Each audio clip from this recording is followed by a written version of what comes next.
And a very good warm welcome, everybody, to our day number 1 here on PUBG Africa for our G-Coin tournament sponsored by PAL and PUBG. And I'm also joined by Mr. Viking. How are you doing, sir? Good evening, everybody. I am doing very well, thank you, and yourself. Good. All right, guys, remember we're starting, these are the first teams now going to be starting out this evening. Our group versus A versus B this evening. 6 matches that we're going to be playing. Also, remember there is a G-Coin giveaway, guys. So before this first zone pops, predict who you think's going to win this game. So we got quite a few teams. We've got Nas, we've got Old Boys, Hand of God, we've got Outnumbered, Fractus, we've got the Wolves, we've got Coming Soon, we've got Born to Lead, we've got a host of teams in here as well. We've got No Tag as well. So in the comments, go for who you think is going to win before the first zone goes. The plane is out and it's quite low on the map here from the east to west, quite southern map here, so a lot of teams are going to be, I mean, anyone above really school is going to really be, it's going to be a different game for them here, Viking. Yeah, I think definitely, as well as we're playing with 19 teams, which is, quite out of the ordinary for tournaments. But I think 19 teams with this playing path, we might just get action very quickly. 100%. You can see here all the teams flooding out here as well. Get some names on the board as well to see who's going. Looks like Hand of God are going to be contested by the Rizzlers, it would seem. Their normal drop spot. Obviously, this is not scrims, guys, so you can do whatever you want. This is free territory to do whatever you want, obviously, in tournaments. Rizzler's trying to find a spot here as well. Disaster coming down. I would assume he's going to be coming down on towards a vehicle as quickly as possible. The rest of the Rizzlers are flooding away from him as well. He'll get into his vehicle, no problems for him at this stage. But it looks, everybody's pretty much settled in. Looks like No Smoke and Nas may have a bit of a contention, but it looks like No Smoke will be moving away. Yeah, I have to say, I'm really surprised. Yeah, because let's put that out there. I hope everybody voted for the team that they think might win this game, for that G-Coin giveaway. Yeah, I'm really surprised. I mean, like I said at the beginning, 19 teams. It's a very difficult playing path to squeeze everybody in. And we haven't lost a single player just yet. Well, we haven't lost a player, but a player has been downed. It would seem by, I would assume by the parachute and the trees. Bastiafan has knocked himself out here. And yeah, I mean, he's not moving. We might have a disconnect over there. Might. Official Tempe is on his way towards him. Doesn't look like Omonako wanted to have anything sort of right there, but it looks like he is gonna quickly get the revive on. It is a disconnect, as we can see on the side there. So Boss may have disconnected during mid-flight, which is really unfortunate, but hopefully comes back into the match with no issues. Can reconnect, as we all know. A new team on the edge of the map is Edge, as we see our new team coming for this tournament. Yeah, I'm really happy to see that we obviously, with some G-Coin on the line, we kind of lured a lot more players to participate. But it's really nice to see some new names joining in our scene. And it's going to be interesting to see how they verse up against some of the more frequent players that we have playing here in the PUBG Africa region. 100%. We also got a new team called Bandina, which is rotating to the north here as well, with 3 members at the moment. Rotating around, it would seem, is a brand new team coming into the tournaments. Sporting cheetah livery there. Pretty cool skin as they make their rotation around as well. We got Skib making their way through Gatka. They got quite a large split there, but they're pretty much on their own. Like you said, I'm also kind of surprised there's not many teams. There is a first knock here. Chris Ed looks like he's got a knock on towards Yobat, and it does confirm that kill. Looks like Anonymous is on his way to throw a grenade. Is that grenade going to land? onto anybody. Not at the moment, as Rizzlers try and move themselves back here, and Wicked Lime in a spot above there as Anonymous hunting him down on the vehicle. Ooh, does get knocked. Yeah. I mean, I think Hand of God really aggressing on this because they know how important every point is. They saw that Wicked Line was isolated by himself, and I'm really liking the aggression that's coming out there. You know, you want to start strong, you want to get that. Oh, great shots here from Anonymous as he takes out, and we have our first team eliminated. The Rizzlers go out within the first 4 minutes of the game. Yeah, first 4 minutes, and 2 kills there to Anonymous coming out there as well. So Rizzlers quickly dispatched there. And I would say easily as well. It looks like Rizzlers, I don't think we're quite expecting. You could see them floating in the air a lot longer when Hand of God were going for their position. So I don't think they were kind of expecting another team to be on their doorstep straight away. Maybe threw them off a little bit. Well, let's see for the next game. You can reset, get yourself into the groove, and start your way on. As we see now, no tag is going to be filtering in from the side here. We've got O'Connell with the rest of these teams as they try and make their way in. Drop is coming to the south, just going to land on the side of this mountain here. And it all I have to say, pretty peaceful. I really like the aggression from Hand of God there. You know, obviously it's the first game. Everyone is trying to get their footing. And, you know, this is usually, even in scrims, the place where Hand of God dropped. So from the get-go, they take the aggression, they take out the team in quite a easy fashion that's contesting their drop spot. And, I mean, the chances are, next game comes around, Rizzlers won't be joining them again. So I think not just the fact that they got 4 points out of the back, you know, ready to go, I think the confidence is high. But also you kind of secured your drop spot now for the following game. Yeah, 100%. Just trying to get your foothold. The first games on each map, I would say, are the vital important maps to try and get it. No Smoke now under a lot of pressure from Edge here as the shots get rained over towards his. Reverse gets taken down there from Tiska in the background, and now the rest of them flooding their way in as Maximus 12,000 gets eliminated there as a drive-by comes through, and 2 members of No Smoke instantly killed off there by Edge team. 2 quick points coming in rotation. What can the rest of No Smoke do as well? Brand new team coming into the fray as well, finding it a little bit tough coming into this one at the moment, as now it seems, as we got here now, the Tunisian Titans making a rotation behind Edge here. There's the one member here, as now they try and see, is it going to defer this team away? Is it Tunisian Titans just going to keep on their rotation? It would seem so, and it looks like Edge has done enough to avoid that push there. Ooh, we got on the opposite side of the map here, we got Skib against the... I'm not entirely sure. Sorry, Triggers. We got against the Triggers. As now Skib files in here, going for this Firestorm, goes for the push, and Triggers are eliminated by Skib as well. Lots of fights happening in the early phases here, but we expected this, Viking. Yeah, I mean, I have to say, I think we've said this 3 or 4 times already. I was really surprised about the fact that no one was contesting each other in the drop spots. But with 19 teams, there's just nowhere to go. And we've already lost 3 teams, like, instantly. Well, we're up to 16 now. So, I mean, you know, we're down to 16, should I say. So we're down to 16. This is normal play will resume, right? Because we haven't even had the first phase yet. So, you know, let's see what happens now. Is Edge still inside this compound here by himself with these 2 other members there? The Tunisian... I keep on forgetting the name. I'm so sorry, Tunisian... Can't remember their name. It's the Tunisian Titans. There we go. I do apologize. It escaped me there for a little bit as Massilius gets a headshot on towards Chris Ed there in the background. Carthage Esports now inside a center compound inside the center of the circle at this moment. Looks like the circle probably will go up. Old boys inside the military base still, and with the Wolves also inside the Sovnovka Island as well.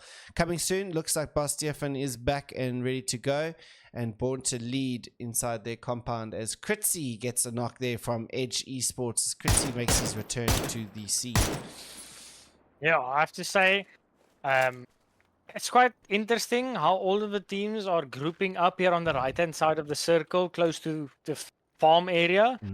I think most of the teams are, maybe it's that they're used to the zones moving in that direction. But either we're gonna have a lot of teams being quite happy with the next shift, or Oh, we're gonna have a lot of teams moving and a lot of teams having to move past one another for the next zone. 100%. But we see how outnumbered is got Nos Gaming and Edge, and they in a bad sandwich because it looks like Edge is moving up towards outnumbered as well as Nos. TF2 making a nice little flank position. Gonna look onto his horizon as well as Edge inch their way closer towards outnumbered. Kritzy did get the pickup onto him as Dr. One takes out Dalai Lama in the background, as we see. As now the shots get rained off from Edge towards Nos Gaming. TF2 still making this lurking position here, trying to see if he can spot out any of the members of outnumbered. He's got Ripper just in front of him, did spot the head from there, but now getting shots from Edge as they make their way. But this position's not good for TF2, and Nos are going to lose TF2 quite quickly here. Yeah, I mean, this is really interesting. As you said, I think outnumbered is in a really difficult spot, but they're just sitting tight. And eventually, the two teams that are kind of boxing him are shooting each other more than they are shooting outnumbered. Outnumbered need to play their game right here and just like wait for the correct moment to strike. And that would be the best possible outcome for them. Yeah, what's nice is that the two teams that are sandwiching them are got sightline on each other. So, yeah, like you said, outnumbered just need to play this one smart, keep themselves bunkered up, don't give any unnecessary things across. As we look at this next circle shift, we did miss it, but moving itself towards the farm area. So a lot of these teams pretty happy with the way things are going. Yeah, I think this is quite a frequent circle that we see regularly. And I don't think anyone has any issues with the circle. As Translucent actually gets a knock onto Lewis, while Shenzi was coming down, I think TF2 and Nos were in quite a good spot, but taking unnecessary fire from all around and losing the valuable helmets and vests for the late game. Edge will claim Milky there, but one of the Edge members getting the knock on there from Kritzy, as Kritzy now gets put down as well. Ripper now needs to try and see if he can salvage something. Another Tiska goes down on Edge. Pride or Die needs to now try and swing his way across, but does get split out by Ripper. Can Ripper finish the shots? He can't at this moment. Still two members for Edge, but the other member quite far behind here. Can Pride or Die do something for his team as he spots out Mystics, takes the shots on towards him. Chrissy did get the pickup on towards Chrissy. Spots out Ripper, takes the shots on towards Ripper. Gets Ripper down and outnumbered or out in 16th position. And outnumbered, just decimated there by the Pride or Die in the end, as No Smoke go out also in 15th position from Bandina. Yeah, I mean, they had quite a good try there on Edge. I mean, getting the first two knocks, but just the supporting fire from Edge. They had all the flanks covered, getting the support fire, even though their two frontline teammates were knocked. As soon as Outnumbered tried to take those two knocks and take the fight further, the supporting fire came out. Edge got the knocks, and then Outnumbered just couldn't recover from that. Yeah, I just couldn't. As Naz looks back, but they have lost TF2 in the early exchanges with Edge as well. Fractus just to their east as well, as the rest of them look to see. It looks like Edge is going to play on the edge of the circle for now. Bandino making their way in towards farm area, which is now hosted by the Wolves, as now No Tag find out the Born to Lead members. Can they do any more shots, or does Born to Lead make their movement back? It would seem like they do, as we see. Yeah, something that I've spotted here on my side is, if you look on the southern side of your map, we still have the old boys sitting on the military zone. Yeah, that's an interesting one. I think it probably going to pull off them because, well, not necessarily. It's normally phase 4 pull away from the water. But as we see now, Bandina shooting on towards the Wolves. Millie gets knocked out there from Alpatch. Will heal himself up there. Nice peeking coming out here from Alpatch. Really makes sure he clears all the angles. Yeah, clearing all those angles very, very nicely, making sure he doesn't expose his head unnecessarily. Some good play coming out there. Lucky Star just underneath him as well. As we switch to Rembo, who looks over to see if he can spot out any members of Bandina. Does spot the header of Alpachi. Yeah, but neither of these two teams are actually in the zone. And I think No. Warwolves have lost most of their vehicle tires. So this might be a fight until the end for one of these teams to make it into the edge of the zone. Yeah, And that's if 100%. the team to the north edge doesn't come and takes the compounds ahead of them. Yeah, true. As No Tag takes some shots on towards the coming soon members as they try and find a foothold inside the circle, which has just shifted. A lot of water still here. Born to Lead and the Old Boys now are going to be fighting along each other. Hunter is now searching for the Old Boys as Reds gets knocked out there. The smoke getting deployed. Do they know of Old Boys here though? I don't think they do. Hot Diggity making his movement up here. Does Born to Lead know this? I mean, not necessarily, but I'm sure they will hear them soon.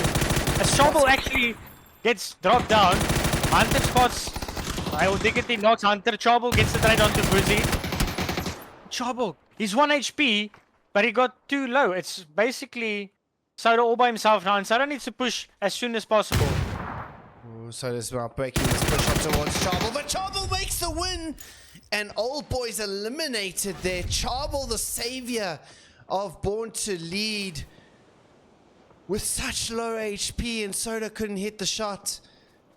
And No, I that's mean, Old Boys done. Old Boys were in such a good position there. They got the first knock. They knew exactly where Charbel was. But Charbel just standing strong and taking out all three members of Old Boys.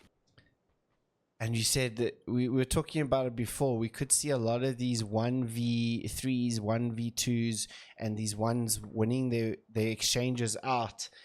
And we've just seen it now. We were discussing it just before the match as well. So here come the Wolves, and now stuck in a very bad place as MKK gets eliminated there from Alpachin. And now the shots, but still inside the zone, is trying to find a way here. Bandina not in the better spots as Anonymous, taking some shots on towards Bandina and Alpachin. No, and it's exactly like I said.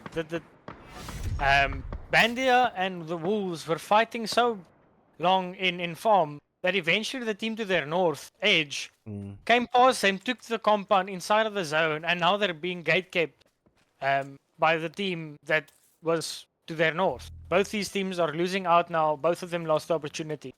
And that's probably going to be the end of them. Yeah, 100%. A Hand of God can spot them out now as the Wolves are making their way in as well. Pride or Die just missed Zaba, but yeah, both of them going to get taken out there. Anonymous will take one of them, and Edge will take, or Hand of God will take one, and Edge will take another kill. 11 kills here for Edge at the moment. Edge doing some massive work. Well, 12 kills now for them as well. Edge, new team on the block, doing some damage and really living up to their name. Yeah, and playing on the edge. Really are. The whole game have been on the edge. Tunisian Titans, and coming soon inside the same sort of compound, Brothers in Arms Green is just above them inside their compound, looking like they all pretty much settled there. No Tag haven't had to do much movement at this stage, so they're just now moving into the circle as now Skip tried to make their way in here, but Dan being the last member surviving, but Nas coming right behind Dan here. Nothing much that Dan can do. Lewis getting some shots on towards Dan, 2 HP, but Carthage just behind him is making their moves as well, and it looks like Dan's days are pretty much numbered at this moment. Yeah, I think anytime now Dan is going to be shot in the back. But it's quite interesting to see like all these teams playing on the edge. I mean, looking back to scrims, you know, all these teams are quite focused on getting the center circles. But I think, you know, we might get, as Dan finally goes down to Sparks, we might get teams actually changing up their gameplay as the night goes along. But for the first game, people are probably playing a bit more scared. They want to feel out the lobby first. And it's going to be... struggling for my words now. As Spain actually gets knocked by PRX, what I wanted to get back to is, I think people still need to find their footing in the game. And as the night evolves, we'll see the strategies and the gameplay also evolve. No tag now, putting up towards there. O'Connell gets a shot in his side there, but does not go down. His next member does go there, and then Plas gets the knock on towards Holy Death as now. No tag. Oh, but from Kimovic, he gets a knock onto Pricks. As now Plas, Yappy, and O'Connell, last members surviving here for no tag. 2 members of Cartilage versus 2 members of no tag. As Kimovic now tries to get the knock onto it. Does confirm the kill. That'll pick an extra point for Cartilage here. Yeah, really well played here from no tag. I mean, they were in quite a difficult spot, got the knock, and just imploded on the solo player that was in the building. No tag trying to hold this one off as much as possible, as now he goes into the building. Do they spot them, or I hear a grenade coming through? Grenade doesn't hit on towards anybody at this stage. How's it going for the members? Kimovic doing some work here to try and get Holy Death up and running. O'Connell gets on towards the roof here, which is going to provide him a different angle, which I don't know if Spox is going to anticipate or not. Nos just on the edge there as the circle moves down towards the south here, as now Born to Lead and Fractus now do some exchanges. Fractus being pretty quiet throughout the match as well, so they're going to get some action now, but we'll stick on here with O'Connell and the members of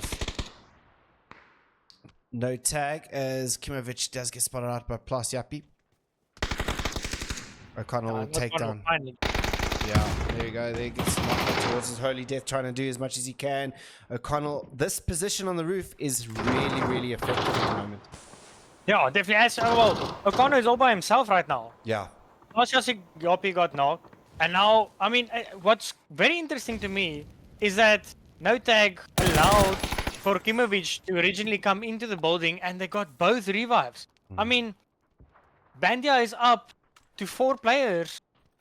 And what started as such a good play from no tag getting the knock, getting the second knock, crashing the compound, they just never got the flushes and allowed for the revives to. Yeah, Carthage win out that fight in the end, and no tag bows out of this match at the end. As now we see Born to Lead trying to get themselves away from this. They got a bit of exchanges there from Edge. Edge swarming to hunt down Pepsi.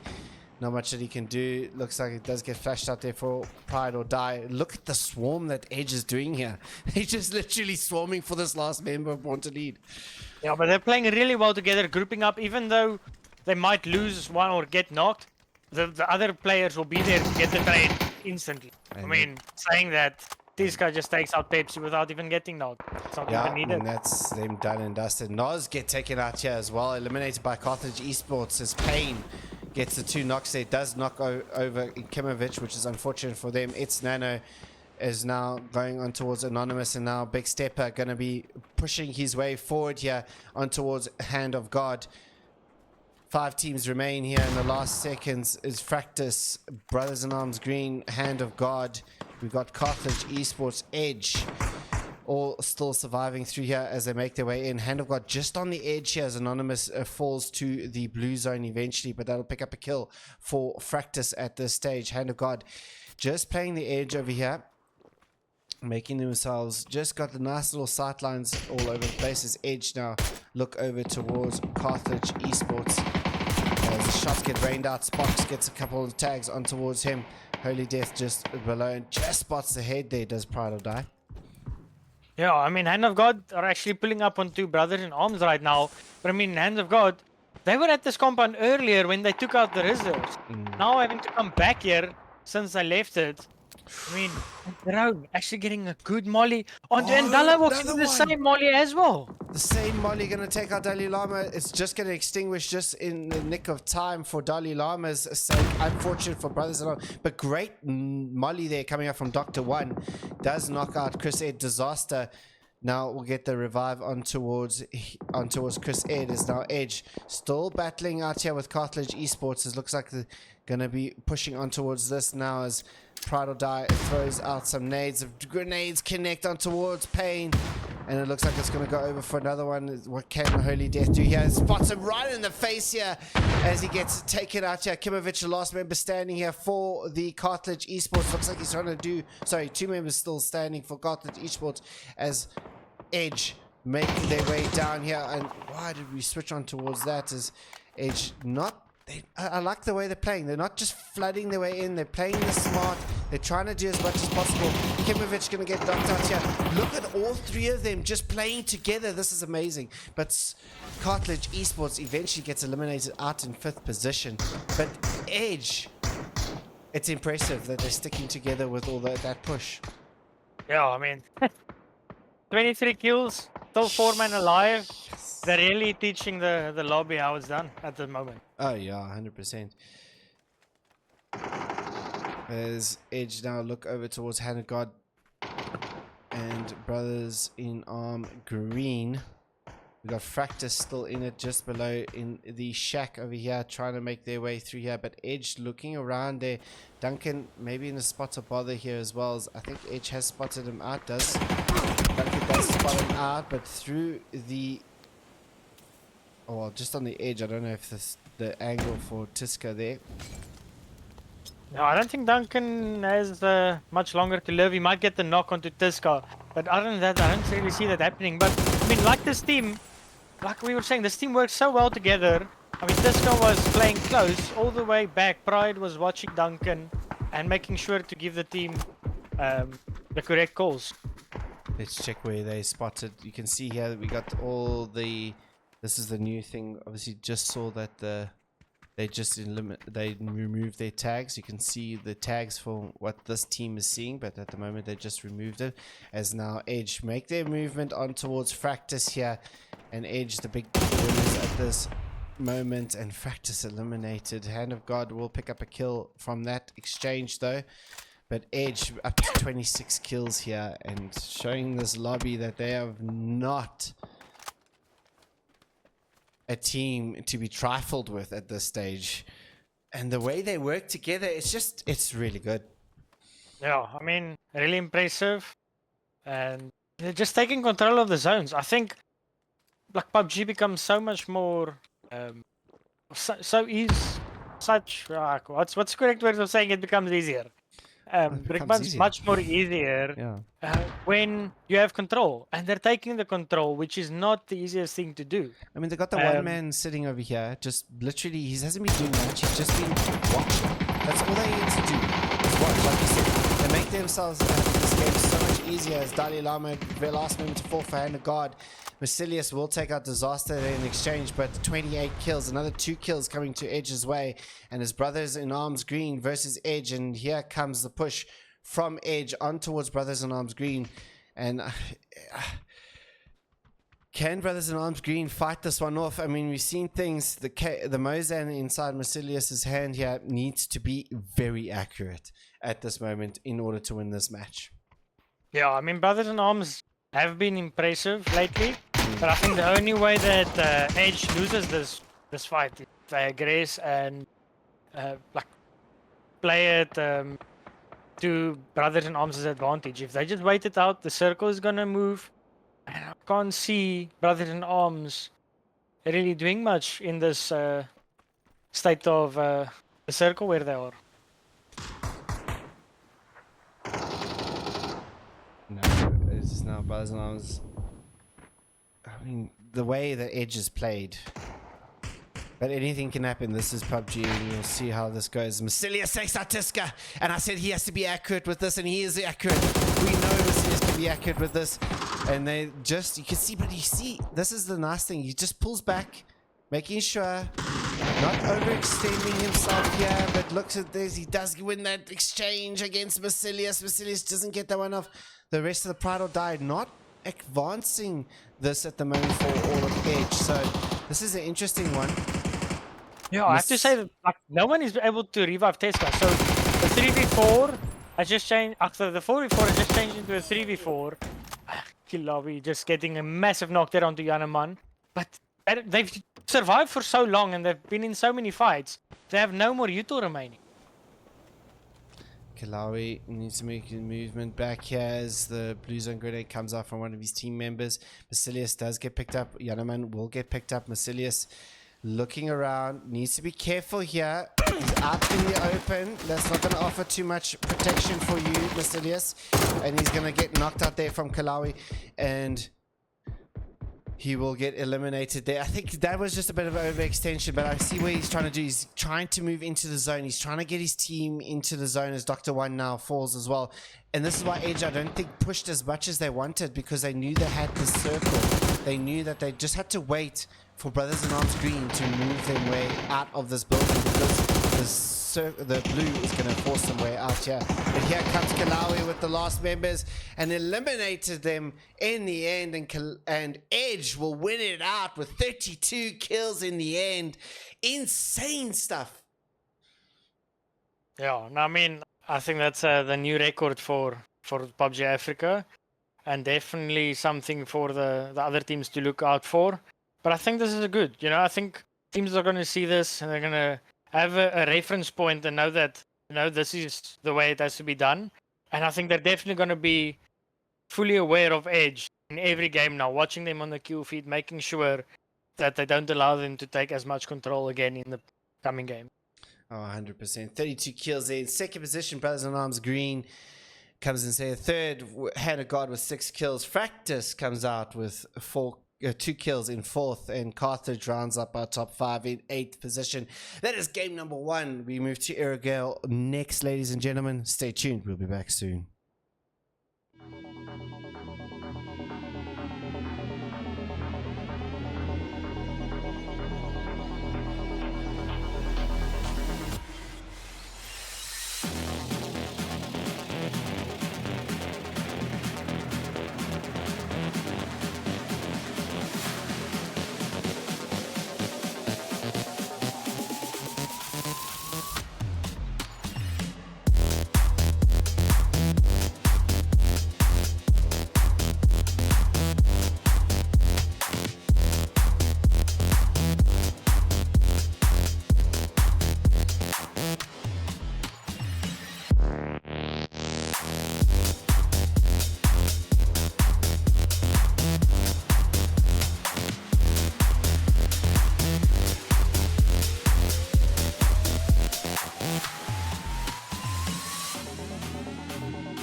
Welcome back, everybody, to round number 2.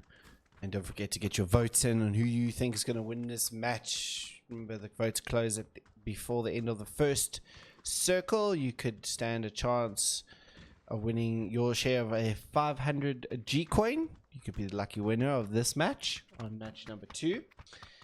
Yeah, so guys, just spam. Just spam whoever you think is going to win. Spam it there in chat. Remember that you can't just be spamming it whenever. It needs to be from we announce the next match until the first circle appears on screen. Yep. So keep spamming your team who you think is going to win this match, because that's the only time that we will be counting it. For sure. Play path, not great for the team like Noz, who generally like to go to Yasnaya as well, but from the eastern side down to southwest. And 42 points for our leader.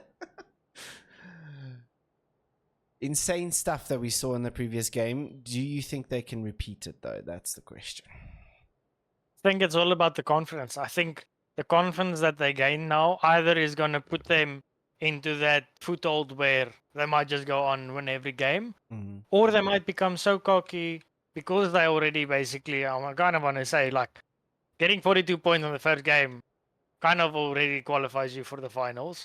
You know, they might be a bit more loose and trying different things, which could bite them at the end. You know, I mean, the only reason they were playing so well is how well they were playing together and trading. So if they start doing stuff by themselves, it could lead to them getting more of a downfall. But I mean, it's all up to them. We'll have to watch and see. 100%. It's if they keep on playing the way they did in the first game, I see them doing very, very well in this tournament. So, I mean, we got some drops here. The Rizzlers did not go for their next drop, so we can confirm that. But that's first circle, though. An edge. No. An edge. An edge are not on the edge this time, so maybe things do change up for them as well. No Smoke still parachuting their way up as outnumbered, pick up a couple of vehicles, and they're going to make in their movements as quickly as possible as we see the members of the Triggers Esports taking some shots over towards Carthage Esports as well. Not no tag inside Pro Chinky. Looks like in Fair Pier we got coming soon. That's a different drop for them. Normally go Malta. Isn't that your old team? So they I think they dropped it the previous game as well. Remember, we saw Boss disconnecting and knocking himself. Sure. But yeah, once again, interesting how all the teams have kind of avoided, as I say that, Ripper actually drives over Mason. But mostly teams have kind of avoided one another again in the drops. Yeah, 100%. They have indeed. And Mason does get knocked out there. It looks like No Smoke just getting themselves embedded in the scene, I would say. Is struggling a little bit with the landing and the rotations in the previous game. So let's see if they can up themselves here and get themselves used to all of this as Hand of God make an early rotation through farm here, going in between Brothers in Arms Green. So they nice rotation coming out from them. There should be no issues coming there in that rotation. Going straight for Malta though, where the Tunisian Titans hold at this moment, and it looks like they're going to go up towards the north there in any case, so no issues for them. Old Boys back inside the military base with Noz Gaming to their left hand or eastern side there, just on the side of the road. And like you said, pretty much everybody's pretty calm, but there's a lot of water in this first circle. let alone the second circle. There's a lot of water here, and it's going to be tight inside this area, this northern area in the coming minutes. I mean, Hand of God are going straight to edge. Oh. I mean, they're about to crash, pride or die, and he's all by himself. Can Hand of God take him out, or are they just gonna drive into the next member? No, it looks like they're gonna go in between at this stage. It looks like they're gonna continue riding this one, so Edge survive this one out. Because they're not together. They're all four on their lonesome here, and Hand of God are trying to figure out where they want to go inside the center. Vehicle gets turned over. Can they get it back up? They should be able to, no problems, as now they make their movement in there. No, but I mean, Age are so split. They're just going from one member to the other. And yes, okay, they've passed the first two, but now they're going straight into the third member, possibly. Possibly. Don't think Kalawi going to be able to spot this one out. Not going to be able to take shots. It's disaster. Down to 6 HP there. It's just, yeah. Let's have a look and quickly see exactly what Hand of God are doing. You can see the markers where they wanted to go. So they marking exactly. Okay, here we're going here. There was a bit of markings there, so they know. Yeah, I think everything, all of the plans went to. Honestly, I went to shit. It went into the dustbin there. All that damage. Yeah, it went into the bin, and that was it. Everything went pear-shaped for them on that one. But you can see that one moving over. Is now a bomb squad is making their rotations up in the northern side. It looks like Razak is Carthage going to get themselves a Chinook pickup, as well as the coming soon team also going to get themselves a Chinook pickup. As Born to I mean, Lead. that's really interesting. I mean, both of these teams. Okay, no, I was about to say both of these teams are using a pickup at almost the same time. But coming soon is actually quite behind. But both of them, you know, might just end up going for similar positions in the zone. Yeah, I mean, the endpoints kind of cross each other as well, so pretty interesting. But yeah, I mean, let's see if coming soon, drop later, could they be vulnerable? We'll wait and see there, as well as Edge start to close themselves up here. As Kalawi going to take some shots on towards Brothers in Arms, and Dr. One gets knocked outside the vehicle here from Kalawi, and Edge begin their kill count on the second map of the day inside a wrangle, and they have spotted out the rest of Brothers in Arms green inside the compound there as well. So Kalawi going to give out that information towards Tiska as he makes his way over towards the Harry Potter Tower and sees what he can spot out from the Brothers in Arms green. Need to be very careful here. They took on the fight in the previous round. These two teams are the last two teams standing. Brothers in Arms green didn't manage to win out of that fight. Can they win this out with 3 men? Gonna be difficult. No, I have to say, I mean, Edge, we'll have to see if they can do what they did in the previous game from the center now. Previous game they played on Edge, now they're sitting quite happily in the center. But it's going to be quite interesting. I mean, teams they're just giving Edge all the space. I mean, as Tiska is even rocking up to Tiska there, and Tiska's just pushing. No one is really punishing them for anything. I mean, Hand of God, they were driving past Pride or Day at the beginning when it was a solo. Like in most cases, if Hand of God crashed there or on any of the other solo members, like that's where you need to start punishing these teams for playing so aggressive. But no one is really stepping up to them. True. You just gotta catch them when Hand of God, like you were saying. As now Brothers in Arms green trying to get Yanaman up here as Strider to you. Gonna take some shots on towards them, but quickly does Kalawi finish off Strider for 2, and Brothers in Arms green out in 19th position there. Edge just played as they wanted. Like you said, I don't think anyone's... Bees tried to push on towards him, but I think the timing was just a bit not on his side there. It's a bit of a difficult one there for Brothers in Arms green, as the members of Coming Soon are getting a lot of shots coming in there. Worm gonna manage to get himself down. There's no tag inside the compound just above from Carthage Esports. Born to Lead getting knocked out there from Noz. Where we're seeing this. This is on right outside the circle here, as now Hunter making his way out as Pepsi just below Sven there. Sorry, Shen there. I mean, this is quite an interesting fight. I think both of these teams are quite familiar with each other. Often, all these players play together. They play in either one of the two teams. So, seeing these two teams fight it out between one another, I think is quite an interesting battle because their playstyles are so similar.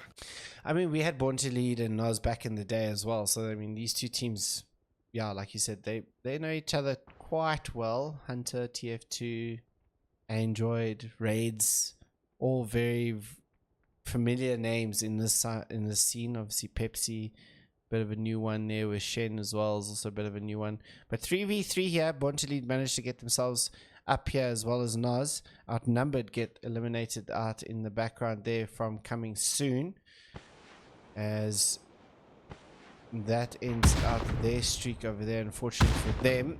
Old Boys still inside the Sofnovka Island. Late rotates coming from Old Boys. We saw this last game as well. Yeah, I have to say, like, I think they're playing really well. I think they just kind of lost it there at the end in the previous game. I mean, Pepsi getting a really good window jump there.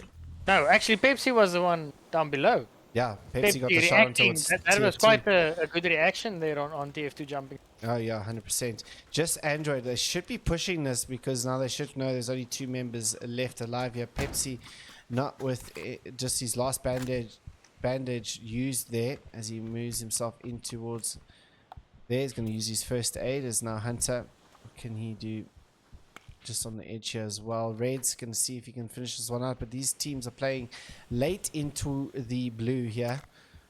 And we're phase 2 already up and running as well. Circle a lot of water, as now Bandina, Carthage, and Wolves colliding on towards each other here.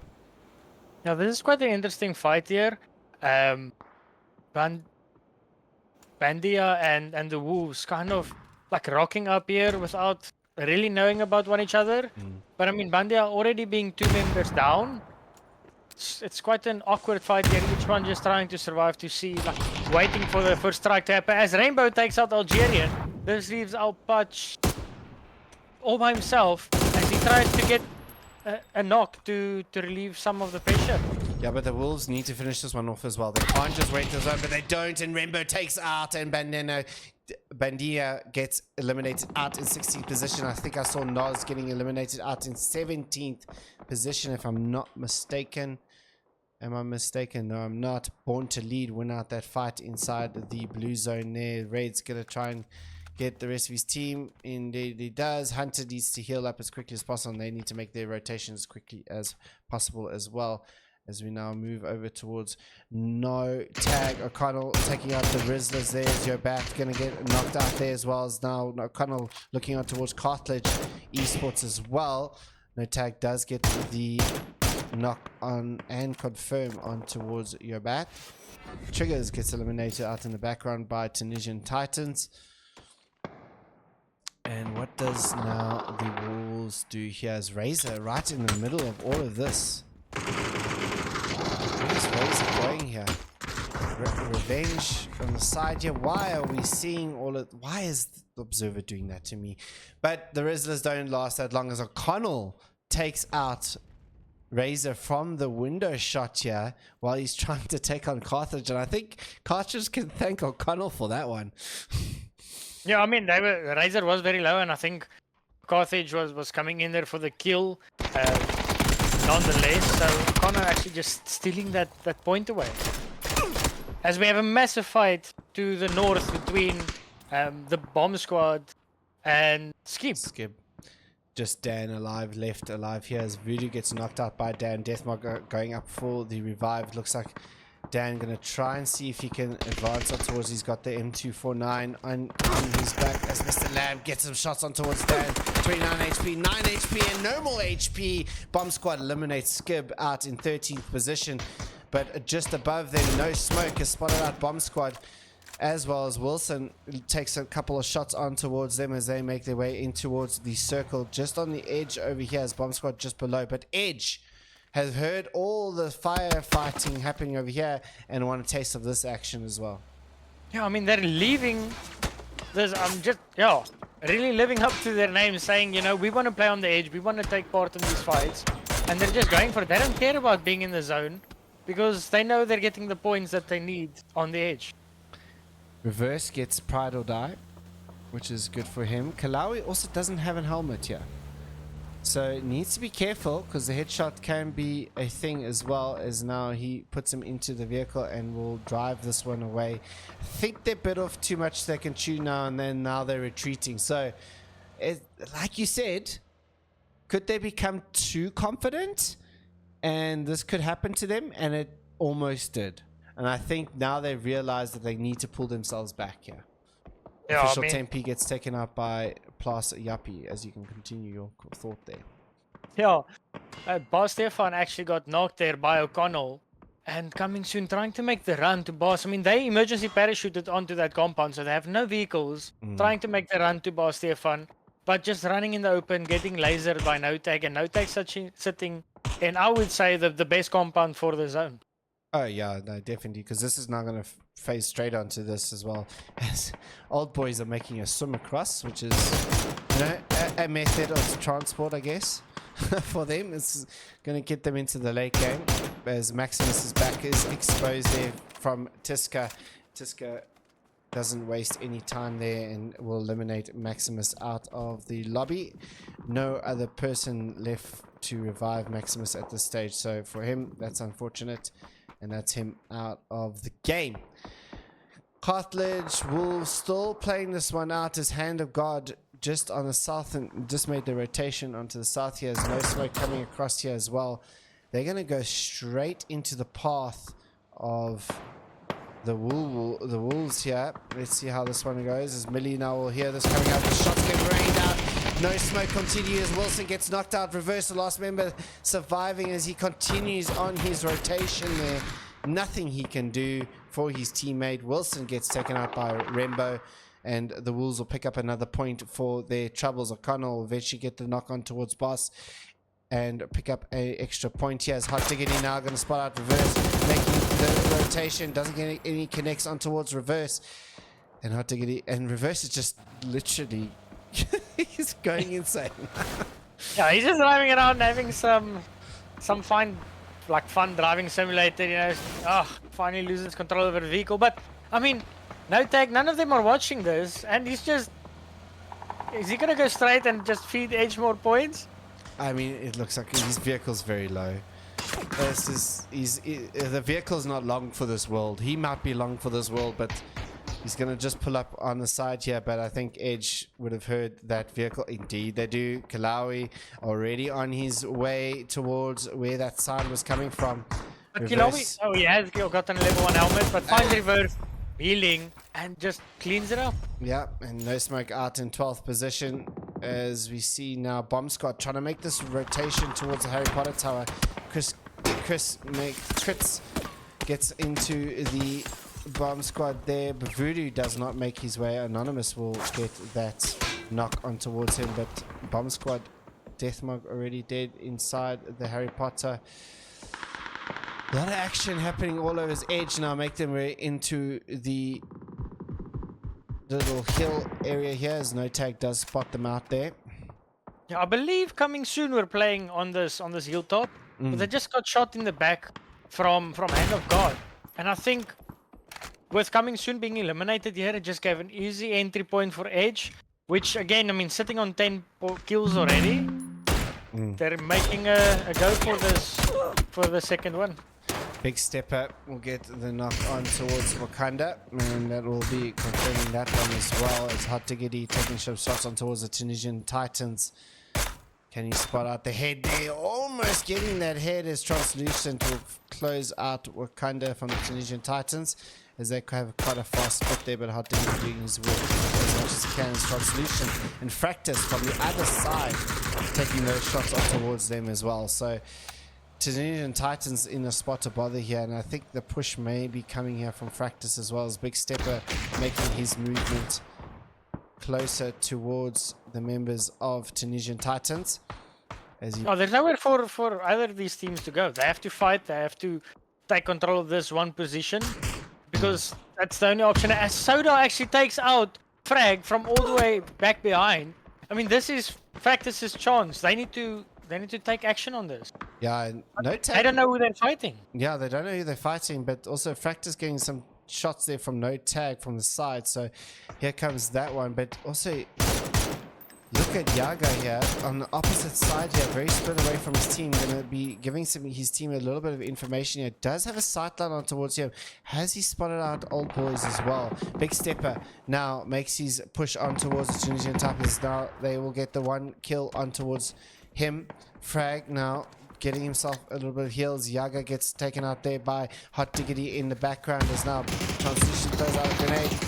The shots are going to go. The shots are going to go down. And Tunisian Titans get eliminated out in 10th. But Fractus need to be careful because look at that. Old Boys takes out Duncan from the side. Vuzi will take out that Duncan there. Can he get into the circle in time? I think they could have just maybe picked him up and brought him, but I think the angle's not there for him, and Duncan is going to bleed out from the blue, and that'll confirm a point there for the Old Boys. Yeah, Vuzi hitting a great shot at the end there onto Duncan's head. I mean, we were saying Old Boys are playing it slow. They're playing it into these weird positions. They were also swimming the same way that Hand of God are. But I mean, they're in such a great position right now. And yes, okay, they took it slow, waited for teams to get eliminated early on. But I mean, they're reaping the rewards from it. If they can just stick together and play out the rest of the circle, I can see them making it until like at least the top 5. Oh yeah, no, I said I also said like they could be playing this for the late game as well, because let's be honest, a lot of these teams coming in from the north are just getting decimated. The circle moves down to the south here. Still some water inside this was as No Tag gets one of their members eliminated. Revenge is the last member standing here for No Tag. Now, Plasiap is actually still here. on his way now. Plasiap is back on his way now as well. They've got 8 kills to their name. No Tag doing some good work here. Some shots get fired off towards Born to Lead, who eventually make their way in towards the circle. But Plasiapi has now made it away, as now Soda spots out the Wolves, and the Wolves are getting decimated from all different types of angles here. As Rembo tries to take the shots on towards Anonymous, has to pull his way back here, as Millie will now be trying to get over this hill, and I think they may be able to get this revive here, as Anonymous does get knocked out there from Old Boys from the side. So the Old Boys are doing some good work here, but Edge. The Hand of God are going to have a really difficult time now. Either they have to take out Edge, or they're going to be stuck. Because I mean, if Edge takes control of this mountain with all the cover, and Hand of God need to move later on, you know, I just don't think it's going to be the easiest thing to do. We've seen what Edge is capable of. Oh yeah, but do they know of Hand of God here? Because it doesn't seem like it. And why do I feel a lot of these teams, like Teska doesn't have a helmet, Oswari doesn't have a helmet, and getting shot, and Dalai Lama gonna get that shot on towards him, and Disaster gonna finish him straight away, and Edge will lose another member here. Still 11 kills to their name, so they're doing quite a good job here. Kalawi's, oh, Teska gonna get that knock on towards Voodoo, and Bomb Squad out in 8th position. 12 kills for Edge here. It needs to find himself, but Hand of God have dealt with the initial wave of Edge here, which is good for them. Yeah, I mean, they put themselves in the best possible spot. Yes, they're still in the zone, but they only have 2 of the Edge players that they need to deal with. I mean, Pisca getting... Oh, just missing the shots onto Disaster as Anonymous knocks out this guy. This is exactly what they were waiting for. They need to take this advantage. They need to clear Edge and make sure that Edge doesn't get the same points that they did the previous game. 100%. 12 kills at the moment, and Teska going to be eliminated there by Anonymous. Hand of God are taking the challenge to Edge, and this is good to see as well, because first game, by all accounts, it was a pretty impressive display there from Edge, but like you said, maybe a bit overconfident. Maybe we'll see a different Edge in the next match. We'll see how it goes, but like I said, PUBG can ebb and flow. It always ebbs and flows. Hand of God still need to be careful though of Old Boys, because as soon as Old Boys make their movement up, they can be spotted. So need to just be careful. Does the Hand of God, but it looks like Old Boys are focusing on different avenues here. They got Fractus just in front of them, which I'm pretty sure they would have spotted out here as Vuzi makes his rotation a little bit more into the circle. Kamichi gets Pepsi, which is inside just on the edge of the Harry Potter Tower. Nothing much that Reds can do here. He's stuck in a slot of bother. Born to lead out in 7th position. And that is it for them. And here come Hand of God now on towards Kalawi. As now the shots get rained out. What can Kalawi do? No, this is not what I wanted to do. There we go. Thank you. Yeah, Kilawi almost got both, as Llama and Disaster were actually lined up for Kilawi's shots. Luckily, Disaster got away there with 1 HP. But I mean, Hand of God really actually trying to do it the correct way, grouping together, but just not getting to the point where they can actually shoot back. As Kilawi gets great shots onto Chris Ed. And Kilawi's just gonna try and throw the util to see if he can at least claim that one more point. the Dalai Lama needs to be careful here as well. But the blue zone is not far enough for Chris Ed or Dalai Lama. As now Dalai Lama starts his rotation here. Can he? There's a Disaster gets put down. Anonymous gets put down, but Dalai Lama will take out Kalawi. That was so lucky. Kalawi almost doing a 1v4 there. Dalai Lama saving the day for Hand of God at the end. Stopping the revive on towards Chris Ed and then pulling his way on towards Kalawi. Insane stuff, but Pain is coming from behind. I don't think, like Hand of God, they've gone through this difficult situation where they almost got 1v4. You know, they're trying to get the revives up. Nowhere in their mind are they thinking, okay, someone is flanking me. As this lady's probably going to get Chris Ed and Disaster. Both them going down. Dynamite, and now Pain gonna do all again. Dalai Lama save the day yet again for this team. We still got 2 members up of Hand of God, and they're gonna bleed out another 2 members. A Disaster and Chris get eliminated. Anonymous and Dalai Lama left alive, but Pain coming in with the grenade of a lifetime, and there was some good play coming out there from Pain. Yeah, I think it all started with Kilawi really doing such a great job. I mean, I don't think you can count out any of the Edge members, you know, almost taking them out all by himself, leaving Hand of God vulnerable, and Pain just coming and reaping the rewards all by himself, like reaping the rewards from Kilawi and saying thank you for this opportunity. Oh, 100%. And old boys, let's say, I mean, they were all the way in. They swam across. This is probably the best circle that they could have hoped for as well. I mean, they've got the circle that they needed here as well. So this is good for them. Nano spots out Vuzi on the side there, but they pretty much okay here. Is Fractus on the side there. Kimichi will get revenge there with a grenade. As now Plus Yappy, last member standing here for the no tag members. He's got 2 kills to his name. And just gets spotted out by Spox and Translucent as well. As Plus Yappy puts down onto his belly, puts a first aid down. Kimichi can't be peeking over there as Nano holding that angle for there. Fractus has got a good little sightlines on towards this remaining edge of this compound here. So need to be careful here. Does Kimichi and Plus Yappy as now. What can Plus Yappy do here? He's got the AUG in hand.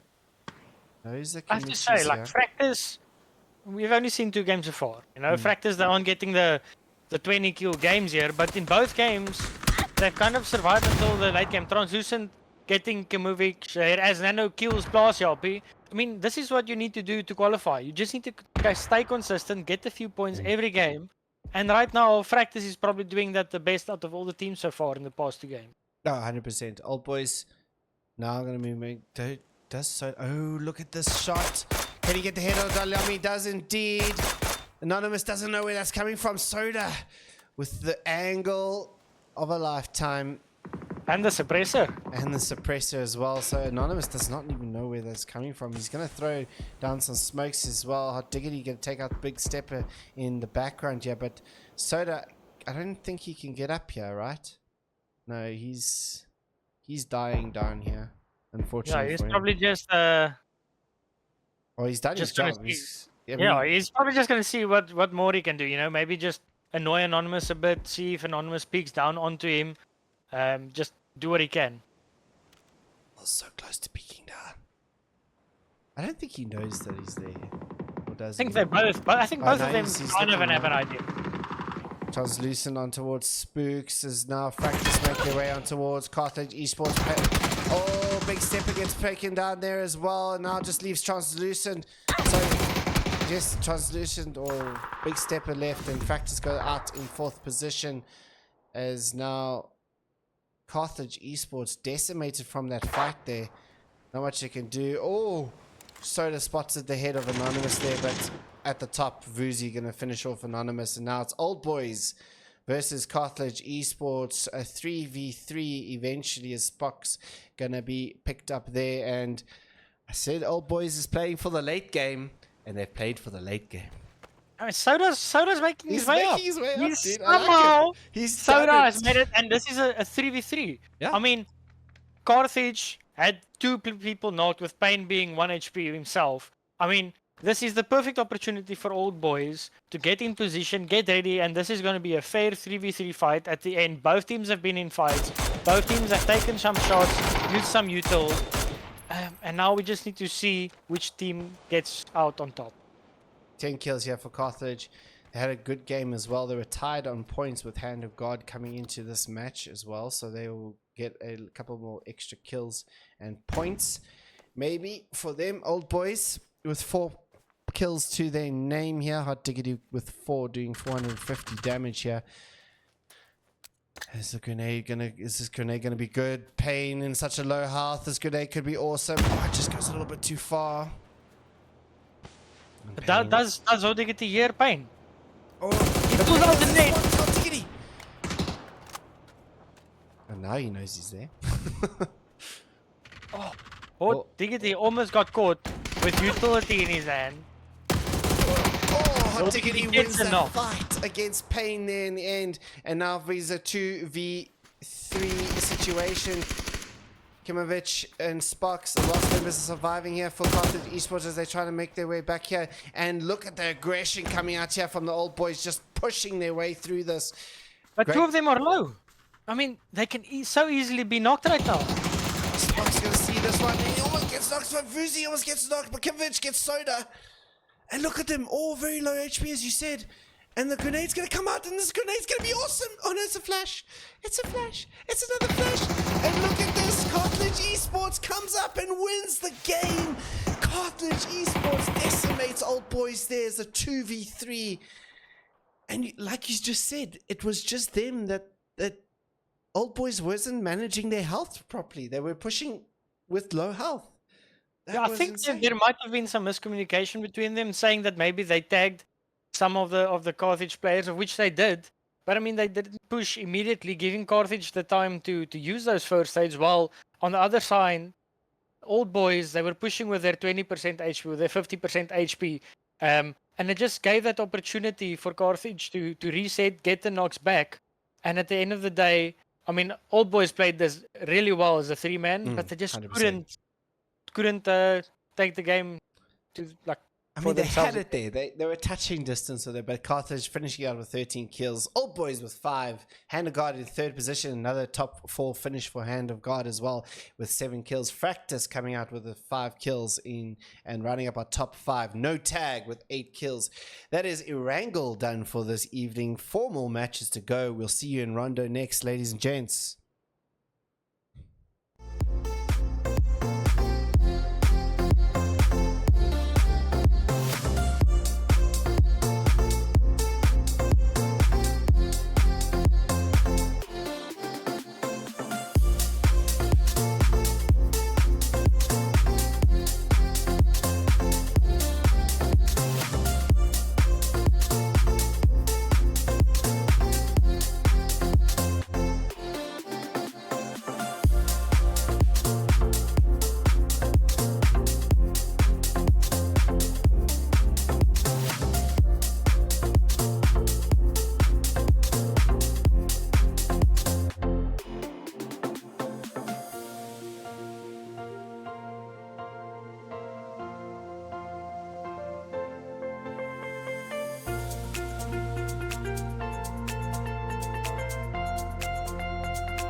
Welcome back, everybody, to match number 3 on Rondo here on the G-Koi tournament, sponsored by PAL and PUBG. I'm joined here with a Viking. We've seen 2 matches on the Erangel. We switch it up to Rondo. What are we expecting? I see there's 2 playing paths here, so let's see what happens here. Yeah, guys, don't remember. Yes, please do remember. Just spam there. I mean, you've got a minute left. Who do you think is going to win this match? You know, spam it there in chat. We've had Edge winning the first match, Carthage winning the second match. You know, vote for the team you think has the best chance of winning this game, and you might stand a chance of winning 500 G coins for yourself. So until the first zone is revealed, spam in chat whoever you think is going to win this game. All right, players are in the plane, or 2 planes, should I say. And this is going to offer something quite different for us, I think. And I think it's actually going to play out well as well. Yeah, I think I really, it's something new. And with every map that they release, PUBG have been trying to innovate. And this is one of the features that I kind of really enjoy. I think I would like for them to add this double plane path scenario on all the maps, because it just opens up so much more possibilities and variability on the map. I mean, also the circle can go anywhere. So, I mean, for the teams who want to go really far away from the playing path or whatever the case is, I think it'll be quite interesting. We see 2 teams, going down to Long Ho. We'll see how that one ventures out. 2 green teams as well. So, Brother-in-Arm Green and Skib going to be landing down in the bottom left over here. I just want to see if there's any other teams kind of making their way near each other. Not at the moment. So we got Skib and Brothers in Arms Green. Marsilius gets into a vehicle and starts his way out of there. His player has picked himself up an Ace-32 and a SLR. It doesn't seem like Brothers in Arms are wanting to take this fight at all. You know, they're getting in their vehicles and they might just say, listen here, boys, we don't want to take this early fight. We don't have any loot. Let's just get the vehicles, rotate to the circle, loot up there. I mean, if they do that, Rin Yang, which is the first compound that they would possibly encounter in the center of the zone, is open for the taking if they want. But I mean, obviously, they won't know that. No, 100%. It's Fractus and No Smoke here inside the same compound. Just holding off angles here and there for No Smoke. Reverse on top. Maximus just holding the angle. Yeah, so this is the first time we're actually getting... This is the first time we have 2 plane paths. And we have 3 contested locations. We got the contest to the bottom left with Brothers in Arms and Skib. We've got this contest between Fractors and No Smoke, and we have Edge and Tunisian Titan contesting each other in stadium. Yeah, there's 2 members of No Smoke get put down. One strike. Oh, Wilson did get the knock on towards Translucent, or Big Stepper. My apologies.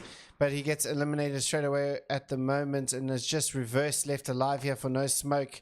Fractus doing some good work for there. He's trying to jump up on towards the ledge here. Is reverse, and looks like Fractus is going to win out that match over there. Duncan does know, I think he does know of reverse on the outside here. As Big Stepper will flush out Maximus in the background. Duncan just looking over. Let's just see what's happening between Edge and the Tunisian Titans. As you said, they are inside the same... Always actually making quite a big move, flanking from the northern side. I don't think Tunisian Titans are at all aware of this player being on the opposite side. I mean, well, he's kind of right on top of them right now. I'm sure if Frag and Wakanda are listening, they might have heard him. Otherwise, this is going to be quite a play from him. Oh, Teska gets frag. Does spot out, does seem to know... Kalawi needs to be careful here as well. The grenade goes over towards Yaga from Edge. Just having a look down. It does fall down. Does manage to deploy the parachute.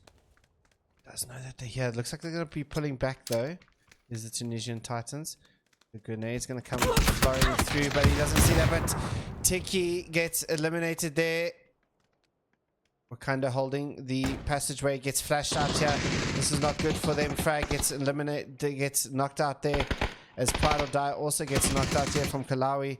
As Yanga gonna be throwing out the grenade here to try and see if he can do something else. But just behind him, here comes Tiska, flooding his way into this compound here. Does he spot him out? He does get it. The shot's over and Yanga gets put down.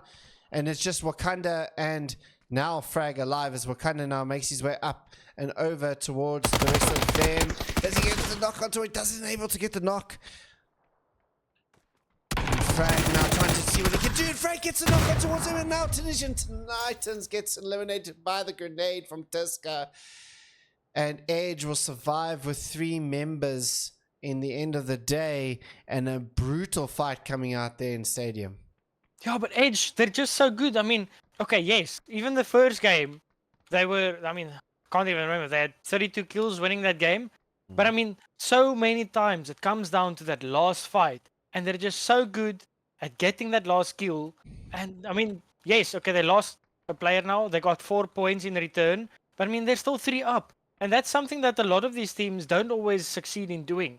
They take this big fight, you know, lose players along the way, even though they fight, and they win the fight, they come out with maybe 1, maybe 2 players. But Edge, they're so good at getting the trades, making sure that their players don't get flushed. And after a big fight, they can recoup and play on from there. Yes, 1 less member, but still as strong as always. 100%. A good fight coming there. No Smoke did get found out in the end. They were eliminated. And obviously we just saw Tunisian Titans getting eliminated there. A lot of people going towards this Hang Seng, which is coming soon, has got their position in at this moment. Carthage coming in from the western side. Head of God making their way to just off the center of the circle, looking pretty good. I see a couple of people voting for Hand of God inside the chat here. I see Edge in there. We got, I don't know why we've got 4 Kings because they're not playing. And we got Old Boys, some support for Old Boys. We got some support for No Tags as well coming through, as Dan now getting shot from the back here from Born to Lose and making their rotations here. Oh, the tie gets popped there from Dan, and that's not good for Dan, and Dan gets eliminated on the bridge as the drive-by comes through. Pepsi will get that one there, and Dan gets eliminated there. Born to Lead will claim their points. And continue is now no tag is now making their way towards Hang Seng, and coming soon, just being on the south of this compound. Yeah, I don't think they're gonna have any idea that no tag is on their way to this compound. I mean, O'Connell, he's driving probably one of the softest vehicles, but they are going past. I think Boss has heard this. I mean, coming soon, they just need to be careful that they don't leave out too much information. They're playing so grouped up that there is no way for them to know if a team crashes the northern side of their compound or not. Yeah. Boss is going to move out of his compound, though, to go and fire on towards No Tag here, as a Holy Death from the background now is shooting on towards Boss. And I think Boss has now just realizes they need to get into cover. This is out in the open. Not much you can do. O'Connell does get knocked there, but I mean, just need to be careful here as Born to Lead get some knocks on towards Anonymous and do flush out Anonymous as well. Born to Lead just below here on Chris Ed, as he now makes his retreat back here as Born to Lead make their landfall on towards this compound.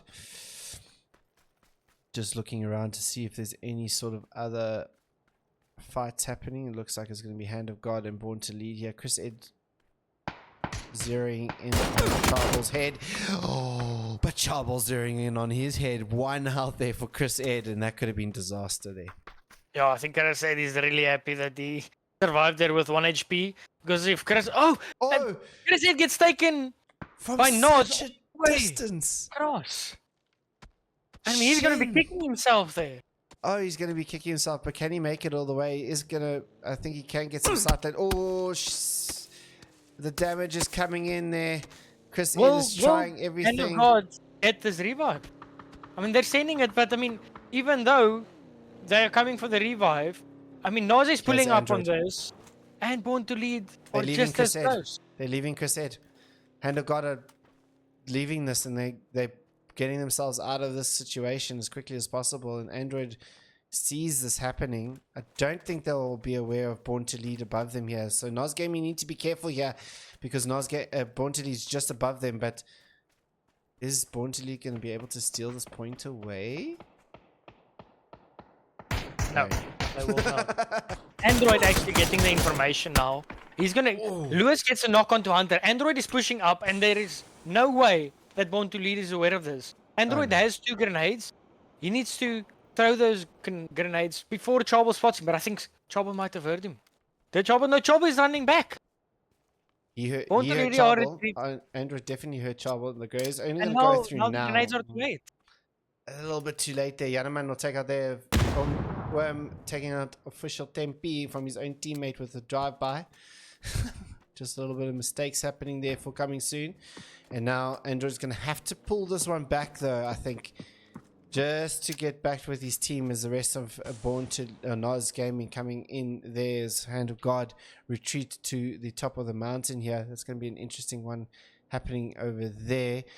We've got Triggers just below, no tags, sorry. And then we've got Outnumbered making their way in. Rizzler's just closely behind them. Banina making their rotations in towards Triggers, it would seem, as well as Carthage now making their rotation down towards the south, as they've spotted this one as the circle moves over towards the western side. Old Boys late inside the circle, as well as the Wolves as well, or 3 members of the Wolves. And Edge getting themselves to the north edge of the map. Yeah, Look at this congregation. Edge are just coming in on the north. I mean, oh yeah, I see. There's so many teams coming in on the south, because I see that. I mean, they've seen the flight path. They think, okay, most of the teams are going to be towards the center or the north. But because of previous fights and stuff, people have grouped up on the south, and all the teams coming in late, thinking the south is open, they're just congesting that southern part even more. Milky gets a knock on toward Apache. Algerian will get taken out there by Holy Death in the background. Just in front of us here is Carthage and Outnumbered barrel their shots over towards Bandina, and then they're not looking good as Marippa will send a grenade over towards Bandina. And the boss is going to just say, "I'm out here, boys. This is not for me." And he's going to be running in towards Trigger Esports here as well. So there's not much space here to play for the boss. And what can he do for his team is Lucky Star. And the rest of it. Oh, he's just getting shot up here as well. Payne looking down. Where's the boss going to go, though? He's going to have to wrap her back around at some point. Rizzler's making a late entry into the circle yet again. Fractus just on the edge there as well as Outnumbered. Take some shots over Pritzy. Taking some shots over towards Holy Death now. See it. Shots going to be rained out. He needs to just be careful he doesn't expose himself too much there. Something interesting also, I'm not sure if you are aware of the EMP zone that you can see vibrating on your minimap right on top of Fractus. I mean, if this EMP zone hits, then all the vehicles are going to die, and Fractus aren't going to be able to rotate for like 30 seconds. So you can see them heading out, but the EMP zone actually hits them, and they might get stuck in the blue for a few seconds just because of their vehicles being EMP'd. This is not good for Fractus at this moment. Oh, Joy Boy going to be taken out alone. Lucky Star there. Lucky Star gets ridden over. That's an interesting one. What happened By his there? own vehicle. By his own vehicle. Looks like it got blown up and then moved on towards him. There we go. That's unfortunate. That's really unfortunate. Inside the EMP zone now, it looks like Carthage is going to be trying to see if they can grab an angle. Oh, that's spot out Apache, and Apache gets taken out there by Sparks. And it's coming soon. Bring some things over there. We got Skib Esports. I'm just busy rotating through Kimachi. There are so many teams still on the edge, having to make their way into the zone. And I think within the next zone, we're going to have a lot of teams falling suddenly. Still 17 teams. We're into phase 3 at the moment. As now Fractus barrel their way up towards the boss. Boss trying to get his grenade at the perfect time. Almost getting his grenade at the perfect time, but Fractus gonna spot that one out. Big Stepper eliminates out the boss, and Bandina gonna be eliminated out in 17th position. We got outnumbered just below here. Fractures need to still make their way, and the Rizzlers getting into the far south side of the map. Noz and Born to Lead still at it at the top of the north side of the playable area here inside phase 3. And Charbel just having a look down below. One Noz member has been knocked. Edge will claim that kill onto Lewis. Just claiming kills. 5 kills here for Edge. Are at the moment leaders inside the lobby. Outnumbered, and Old Boys finally make it. Yeah, somehow Old Boys came all the way from out of the zone into the EMP zone, passing all the teams in the south and actually finding quite a decent compound for them to play. I mean, this is great play from them. I'm liking this. But like you said, a lot of teams are playing on the edge here. This is looking precarious for them as well, as Hand of God do spot out the Wolves making their way through on a buggy here and just surviving this one out. Dalai Lama and Disaster, last member standing here for the Hand of God at the stage. Wolves just fighting the blue zone to try and get themselves. Hand of God need to get themselves in. And do they have space to get themselves in? That's the next question. Edge need to get themselves in as well. I think there are quite... There's quite a lot of space available in the center between all of those mountains. Interesting. I mean, looking at the pro teams playing in PC and all those games, like these mountaintops are so popular. You know, everyone's going for the mountains. Everyone's the high ground. I have not seen any of the teams tonight going for those mountain plays. Yanaman trying the God play with the RPG, not able to get that one out as Translucent eliminates him. And now Brothers in Arm Green going to be put down to 3 members, and NKK making their way here. Rizzler's still on the south side of the blue zone now, on the edge of the blue zone, and here come Edge on towards Born to Lead here. And they need to be careful here because, oh, Tiska gets a couple of shots over from Hunter. Tiska leading the kills at 4. Jinx gonna get hot diggity. And I think that's just a compound to compound play, so that's not too bad for them. Oh, look at how small the circle is. Pulled away from the town at the bottom here from Ring Jang. And then we got Bomb Squad on top of the mountains, and we got Hand of God making their way over there, but Edge get into their vehicles and are just going to ignore Born to Lead, which I think is a fair thing to do at this stage. Yeah, I mean, they're just... I mean, Born to Lead were so occupied with them being on top of the mountain, they were not in the position to punish Edge, and they're just driving straight past them. Literally driving straight past them. Basilius gets knocked there by Jinx as well, so Jinx doing some good work with that K9. Yeah, getting the knock onto Odyssey and now onto Marcelius. You know, just sitting there in the center compound, got some vision, and I mean, that's not the closest shots. Both of those shots were over 100 meters. Really hitting some nice shots. As Tiska, actually, you know, the fight between Born to Lead and Edge is now taking place as one of the teams are gatekeeping the other, and they're constantly leapfrogging one another to get into the zone. Tiska takes the shots on towards Bomb Squad there as Born to Lead trying to make their rotations here. Hunter is going to make it there, but like Tiska's like, no, these are my kills. I want these kills. Pepsi going to be bleeding out eventually here, but just on the opposite side of the mountain here from Bomb Squad, we got the Born to Lead, but Born to Lead trying to get in front of Edge, it would seem, and then take the fight there while Edge is playing on the edge of the blue zone. So let's see what happens there. Is now No Tag is now taking on Carthage Esports. Triggers gets eliminated out in 16th position in the background here. And Plus Yapi trying to see what he gets. Oh, just spotted Kimovic's. And they're going to take the shots on the finish him off. He does indeed. Great work coming out there from Plasiapi. Now just Payne left alive here, but Plasiapi, can he finish this one out? Yes, they can. Revenge will get out Payne, and Carthage bows out in 15th position out of the top 4 for Carthage. And that's the first game where they've really struggled, and now we've got the Rizzlers against outnumbered here.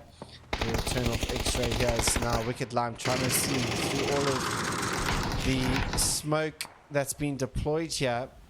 That's insane amount of smoke that's been deployed here. Yeah, certainly. I think it's going to be up to which team gets the first knock. Mystics has been knocked down. No, so this is a 3v4 scenario, but we still have Ripper and Kritzy, who are pretty experienced players in the scene against quite a new team. So anything is possible. Yes, Razor actually takes out Kritzy. And I mean, the Rizzlers are doing such a great job at the moment. Oh, they're doing it. Wicked Lime gets some shots on towards Milky as well. Ripper being put down to very low HP, and the Rizzlers now trying to flood their way in here as Milky trying to do as much as he can. He can't do much, and outnumbered are eliminated here by the Rizzlers. Rizzlers doing a great job here defending this one out. Razor does get the knock on towards him, but your bat will get the pickup there. Great bit of work coming out there from the Rizzlers, and O'Connell I think would have heard that one out. Does take out Pleb there in the background. Can he flush this one out before Pleb gets into cover? Yes, he can. And O'Connell will pick up his second kill of the match there. Does know where the Rizzlers are. Shots will come over towards the Rizzlers from O'Connell and No Tag. 5 kills here for No Tag. Doing some good work yet again. And out of the way does the Rizzlers get tagged up here from O'Connell. And they're in a bit of a spot of bother there, it would seem, because Porky Owned You is coming out, but not too much happening there for him. And the Riz is out in 12th position. No Tag picking up a couple good kills there for themselves. There's been such a big fight here on the north. Half of Born to Lead are dead. I mean, even Bomb Squad are only left with 2 players. As Coming Soon and Edge are going to probably fight it out very soon. I mean, we've just got fights happening all the way, like It's all insane. over the map. It is insane. Born to Lead does get eliminated out there for a great grenade from Edge, and they pick up their 7th kill of this match.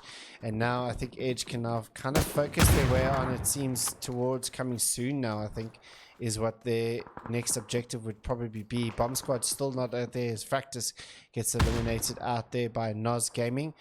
And we see a couple knocks there on towards the Wolves, as well as Noz can make their way up on towards Skib. No Tag on towards the Wolves. And now the closest fight that we see here is now Edge against Coming Soon.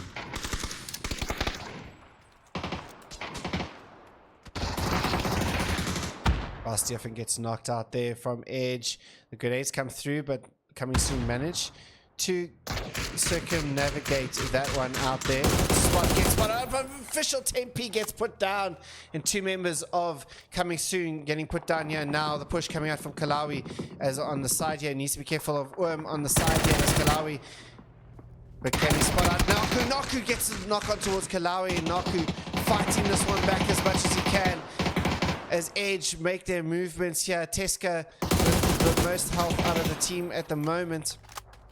But Bomb Squad, could they do something? Oh, maybe the Wolves will do something here. The Wolves coming right up behind Teska here. I don't think he's aware that Teska turns around, tries to do it, and he gets both of them. He gets Saber and Millie. Teska with 3 HP left at the end of that fight, and he just I think may have heard them running up behind him, and the Wolves get decimated, and Teska lives to fight another day. Naku gets put down. Trying to do something, and takes him out, and Edge down to 1 member. Trying as much as possible as he can to win this out for his team with the M24. Spots out Plasiapi, can't do much about that one. He has to get into cover as well, but Edge needs to get the revive up as well. What insane. When have we ever seen the Wolves be aggressive like that? Oh, it's great. I mean, yes, okay, they lost to the one there, but I mean, they almost got Teska. But I don't think I've ever seen the Wolves push a team. Mostly, like 99% of the time, they play defensively. So, just for them to be playing more aggressive is the win for them in itself already. 100%. Plasiapi wants the kill of here. Not tag. No tag. I keep on calling him not tag because the tag is not.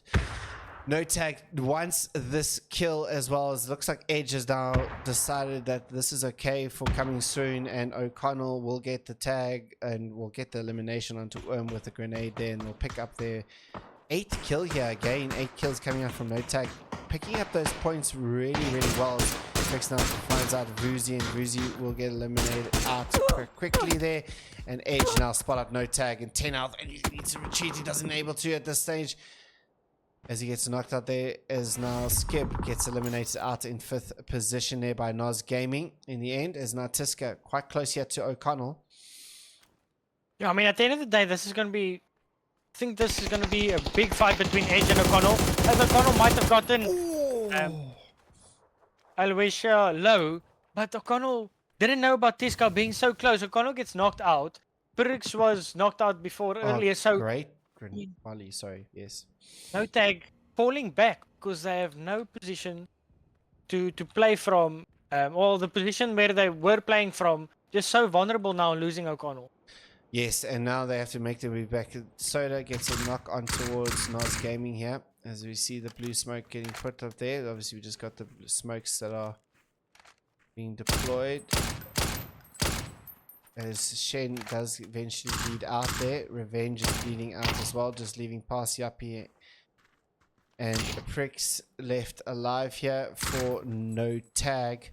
2 members here for Edge, 2 members for Nas, 2 members for No Tag. It's just a 2v2v2v2. Actually, I think No Tag somehow Did they got get Revenge? the revive onto Revenge. They did. But I mean, this is Edge's game to lose now. I want to say, like, the zone is so open. There's nowhere to go for any of the teams. Hot Diggity gets the steal onto TF2 from Edge there, which is a great work coming out from him. Yeah, but then in return he gets knocked. Yeah. Where are the teams gonna go? Yeah. Tiska's got the only one inside the circle at this moment. We got Android now needs to make it. Never mind. Android gets eliminated by Tiska. And now it's going to be pretty much No Tag can win this one out if they play this one right. Tiska's focusing on the old boys here, and he'll leave his member to tangle with No Tag. The grenade goes flying. I think it's going to be a bit short for this grenade. Oh, No, but almost making it. let's see. Edge is not aware of No Tag being up so close. I mean, he spots Flash Uppy there. The Flash Uppy gets the bullets in return, gets the headshot first, as Flash Uppy is put onto 1 HP. I mean, Edge, I said this was their game to lose. I mean, they're just splitting their attention. They're trying to fight battles on all fronts, and now losing that high ground potential. No Tag playing this one out really, really well. And maybe Dr. Johnny asking for No Tag to win this out, maybe getting him, he's the only one to say No Tag, maybe winning himself 500 G coin here. So let's see if his prediction can come true here. We had some people voting for Old Boys as well, and we had some people voting for Edge as well. So all 3 of these teams can produce something for their fans, or their predictions, I guess, and win some people some 500 G coin here. No Tag. I really would be surprised if there is nobody voting for Edge at the beginning of every game. Yeah, no, just true. because of that massive first game of theirs. I think that's going to put a lot of confidence from the viewers in them. Smokes pluming. Tiska just biding time, I would say. Oh, Revenge might have spotted Tiska there. I think Revenge did. Oh, Hot Diggity. There we go. Edge gets eliminated out in 3rd position. And now it's a 2v3 situation here, as Soda now tries to see what they can do, as this blue zone is pushing up on their backs in 26 seconds here. The high ground for Old Boys No have Tag. nowhere to go. No, they don't. They have to cross this road, and there's no... How much smokes does Soda's got nothing left on him, and Hot Diggity has got nothing left on him. It's just a full-on brawl now, I would say. for Old Boys as they have no util to cover their cross into the playable area here. But Revenge gets taken up a hot diggity there with the Juggernaut, and he just gets the foot there as well. It's a really good play coming up from him. As But Plashoppy gets a great knock onto Soda there. I think Soda just spotted Plashoppy, but just couldn't hit the shots as Plashoppy jiggling around the tree, getting the knock onto Soda, leaving only Odigity alive. But Odd's in the zone. yeah, He has nowhere to go. He's going to deny the point. He's going to deny the point to No Tag, and No Tag take out the chicken dinner for match number 3 with 12 kills in the end. Edge still making the damage leaderboards yet again for the 3rd time in a row, actually, which is pretty insane as well, to be honest. But pretty interesting game there from the teams. Yeah, I mean, we've got 3 different winners That's great. in each of our 3 games so far. So yes, I mean, Edge putting up massive numbers every game, but at least we're getting some unique winners every game. I mean, something different every game. It's not as easy for Edge as it was in the first game. Yes, I mean, they are still getting quite a lot of kills, but luckily they're not even getting close to the 30 as they were in the first game. Yeah, 100%. Well, we got No Tag with 12. Old Boys makes up another top 4 finishes, or another 2nd place finish again with 3 kills. Edge coming up with 15 kills, a big game for them again in 3rd. 4th, we have Noz with 6 kills and running up a top 5. Skib coming up with 2 points. We'll see you in the next match. It's coming. It's Tego. We'll see you now.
welcome back everybody to match number 4 of the evening. As we see all the teams about to get going, remember to get your votes in on who you think is going to win this match before the first circle. You got about a minute to go. Spam it in and you could get your chance to win a share of that 500 G coin there. We got 2 more matches after this, so you still got 2 more chances to win some G coin as well. Viking, we saw 3 different teams in 3 different matches win chicken dinners. That's great. I mean, Yeah. Considering what we saw in the first game, I think everyone was a bit scared that we were going to see a whitewash here. I mean, we are kind of still seeing a whitewash, but at least not to the extent that we thought it might happen. You know, some teams saw what happened in the first game. They're stepping up. They're doing what needs to be done. And at the end of the day, this isn't the finals yet. No. You know, you just need to get enough points to secure your top 16 spot to get into the finals. I think once we get into the finals, it's a different discussion. You know, but I mean, right now, if you stay consistent, I think even just getting 4 or 5 points per game, that will be enough to ensure your spot into the final. Oh yeah, 100%. It's Granado going to take on some shots on towards Yanaman there as well.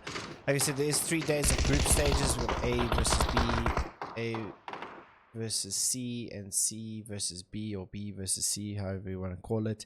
And then after that, the top 16 teams in points will then go through to the finals. Points get reset as well. And then we go for 2 days, 12 matches of finals to see who takes out the win, and the top 5 teams will get themselves a share of that 30,000 G coins coming their way for the top 5 teams. But remember, throughout this whole 2 weeks that we are doing this tournament, we're going to be giving away some G coin every single match. If you predict the right winner, you get a chance of winning the G coins. 500 G coins. We're going to do some G coin giveaways on our socials, on our Discord, so keep a lookout everywhere and you can win yourself some G coin. There's 30,000 G coins that we're going to be giving away to all you players, all viewers, spectators, fans, or whatever you want to call yourselves. That's what we're going to be doing. And yeah, keep a lookout on our socials as well. Coming back to our match on Tego, the circle moves very much to the west-hand side of the map, and a large part of it is unplayable. Yeah, definitely. I think, and I mean, what we have 4 teams currently sitting inside of the zone, so there's a lot of teams that will need to make a rotate. Just something strange that I saw happening here in school. As Pride or Die actually knocked his own teammate Tiska. Tiska has been crawling towards him. And then Pride or Die is just leaving him to bleed out. So I don't know what's going on there in chat. Maybe they're just putting themselves at a disadvantage for the memes of it. But yeah, some banter probably going on inside of that team. Maybe Pride or Die does eventually go to Tiska. Gets the knock. Gets a revive. So that's a bit of an interesting one. But the Rizzlers do lose one of their members there. Razor gets taken there by Bandia. And the Rizzlers down to 3 members. A little bit of weird split coming out here from the Rizzlers though. We got Wicked Live over here. And then they're right down to the south by Hospital. Just above Hospital, the other 2 members. A bit of a weird split coming out there from the Rizzlers there. And now Old Boy's going to be... Ooh, does Vuzi know of O'Connell right here? I don't think he knows. No. And O'Connell's going to have the first knock here, most probably. I mean, he throws a grenade though. I don't think that was the right option. Because now Vuzi knows exactly. Vuzi, but now everyone is aware. Yeah. I mean, revenge is coming. This is going to be a full-on 4v4 fight probably very soon. As the rest of the no-tag team are coming in with their car. Oh, I mean, 4v3. sorry, I said 4v4, but Old Boys being a 3-man, therefore not able to join this evening. I mean, it's going to be one interesting fight. Let's see if Old Boys can... Oh, Soda gets knocked there by O'Connell as he jumps out the window there. O'Connell with a perfect position. I don't think they knew he was here, but they didn't quite know his position. And now just leaves Vuzi and Hot Diggity left alive here. Kritzy takes out Rainbow in the background there. Soda will get flushed, picking up the first points for O'Connell, and no tag inside this match. And Hot Diggity gets put down. Yeah, I mean, this leaves only Boozy. They know Boozy's inside, and O'Connell just, throwing those flashbangs. And he closed the door in front of him as well. Even flashing that. As now Boozy does get put down there in the end, as Revenge will close it up. Old Boys out in 19th position. That's a bit of a interesting. That's like the first early engagement that the Old Boys has had this whole time. There's a whole 4 matches that we've seen them, and now they've get into the early engagements and they're unable to finish that one out. That's a bit of an interesting one. Maybe an outlier this match. Maybe they don't like this map. Yeah, I think O'Connell's position there. I think always scouted the compound, didn't see anything. I mean, they were in position there. Just I think the fact that O'Connell was in the compound already, not revealing his position until the perfect time, just played into no tags. And just so unfortunate for Old Boys. There's not much they could have done there. Even being a 3-player team for this evening, having to fight no tag as a 3-man so early on, just not what you want to do. No, it is tough. It is tough with a 1-man less. Feels like you're losing a limb at some points as well. As Payne and Carthage Esports, Holy Death will get the shot on towards Firestorm, as Skib, Jinx also on very low HP as well, but Holy Death will go for the tires straight away as the rest of Skib continue the rotation. I think away from Jinx as well, so Jinx is in a little bit of a spot to bother here. Tunisian Titans just to his western side as well, as now it looks like Skib's going to come make their way back here as well. Can Tunisian Titans maybe do something as Wakanda spots out Skib making their rotation into the compound where Jinx is holding, and it looks like they're going to make it out there safely for now as Jinx gets put down from Wakanda from the distance there, but he does get behind hard cover straight away. Another Chinook getting for the Rizzlers. They're going to make their way up as the Trigger Esports and Edge are quite close to each other, as Blitz trying to make his way across as well. Kalawi takes shots on towards Bliss. Nothing connecting at this stage. And look how many teams in the center here, quite congregated in the center here. And it looks like Tunisian Titans are going to now start to make some plays now.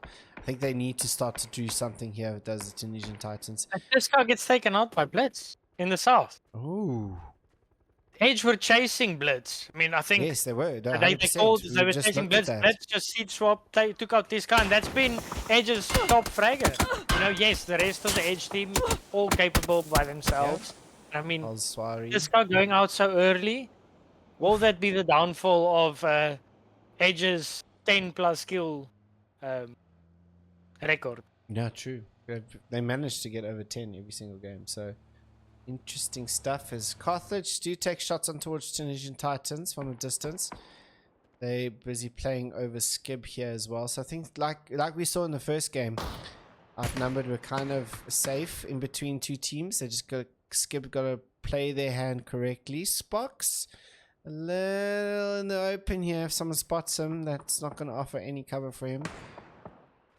And he looks like he's just going to pull himself back here. Wise move coming out from whoever the IGL is of the Carthage Esports. Yeah, I mean, they're sitting in a decent compound. Still a lot to happen with the zone. I mean, they might just end up having center zone. Who knows? You don't want to lose that player in the early stages of this game unnecessarily. Oh, Wicked Lime. No, bro. Oh, no. Okay, makes it. He's fine. He went for a tumble. Did Wicked Lime. He's trying to get back to his team as quickly as possible as Wicked Lime, as he makes his rotation around these teams here. Born to Lead spot him out as well. We got the Bomb Squad coming in from the south here, and it looks like No Smoke and Edge are going to be taking on the fight towards each other here as Pride or Die does some damage on towards Wilson. Wilson looking to see what he can do, but Kalawi going to take out with a grenade there. 2 members with 1 grenade, and that's looking pretty good for Edge at this stage. Now he needs to spot out. Does Maximus be able to get some shots up towards the reverse? Peeks over. A very wide peak coming out there from reverse, and Pride or Die takes off his head and now just leaves with Maximus left alive here against a 3-man of Edge barreling on towards him. He needs to try and do something as he puts himself inside the building for now.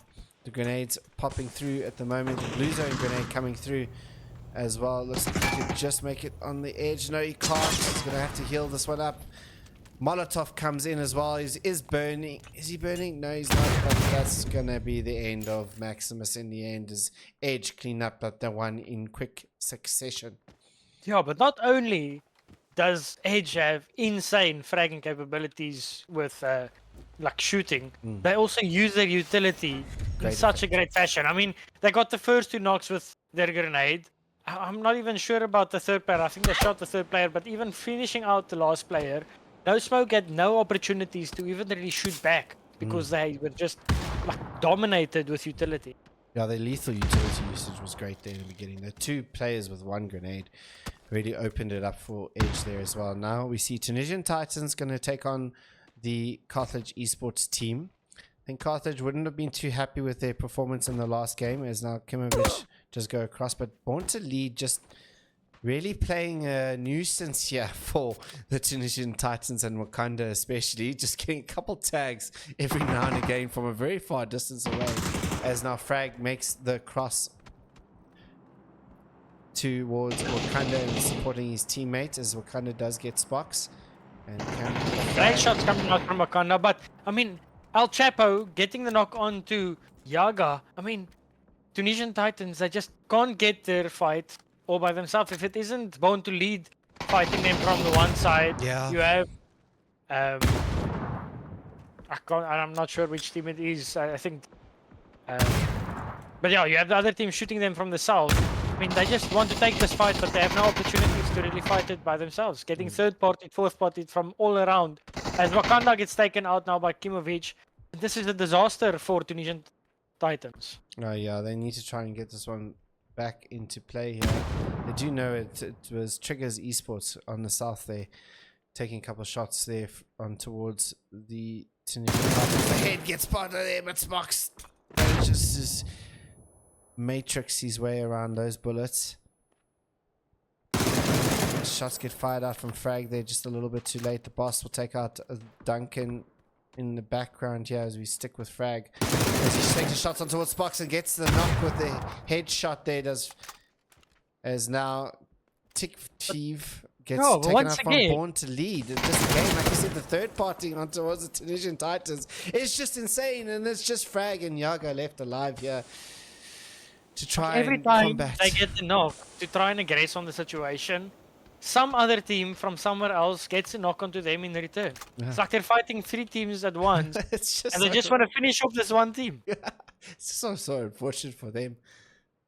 But Carthage still surviving this one now. Kimovic ducking under the bullets there from Frag, and the continues on as now he gets flashbanged out there as well. It looks like this gives just a little bit of space there for Carthage to jump out and then jump back in, I guess. Spox gets taken out by Frag yet again, as now Tiki gonna make his way and advance on towards them. Oh, what does he see here? Doesn't spot them out now that Carthage knows that this is coming. The flashbang comes out. Tiki's flashbanged out here. Shots come out there. Can he win this fight? He can't win this fight. As Holy Death wins out this fight. And no, they can't. Frag will finish it off at the end. And Carthage Esports is eliminated out in 15th position yet again. Tunisian Titans wins their fight finally. Yeah, finally they get it done, but I think there was so much going on, so much smoke, so much flashbang going on, that Holy Death was actually the one taking out Kimovic there. Yeah. He just saw movement and just downed his own teammate before he got the knock onto Tiki V. And then I think if he didn't do that, it could have been a whole different fight over there. It's just so much craziness happening. We've got NKK just sitting over there as we see this in. Take out TF2 as Nos make their rotations just below Hand of God here. Hand of God just playing this one slowly now, it would seem. They're normally a team that like to get to the circle as quickly as possible. And they've really shifted a different gear here. Yeah, but it's strange. It doesn't seem like they really have any vehicles. Chris Ed has picked up a vehicle right now, but I mean, even Anonymous running all the way in the open, I mean, they're just all stuck without any vehicles. Where's NKK?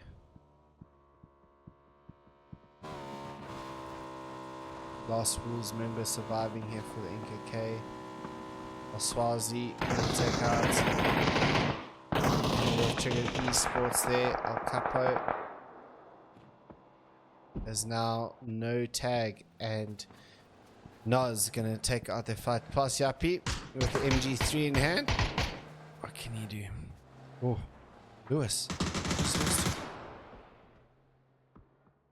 Oh, I mean, this is really interesting. I mean, so many games so far we've had Nos fighting on the edge, fighting in the blue zone.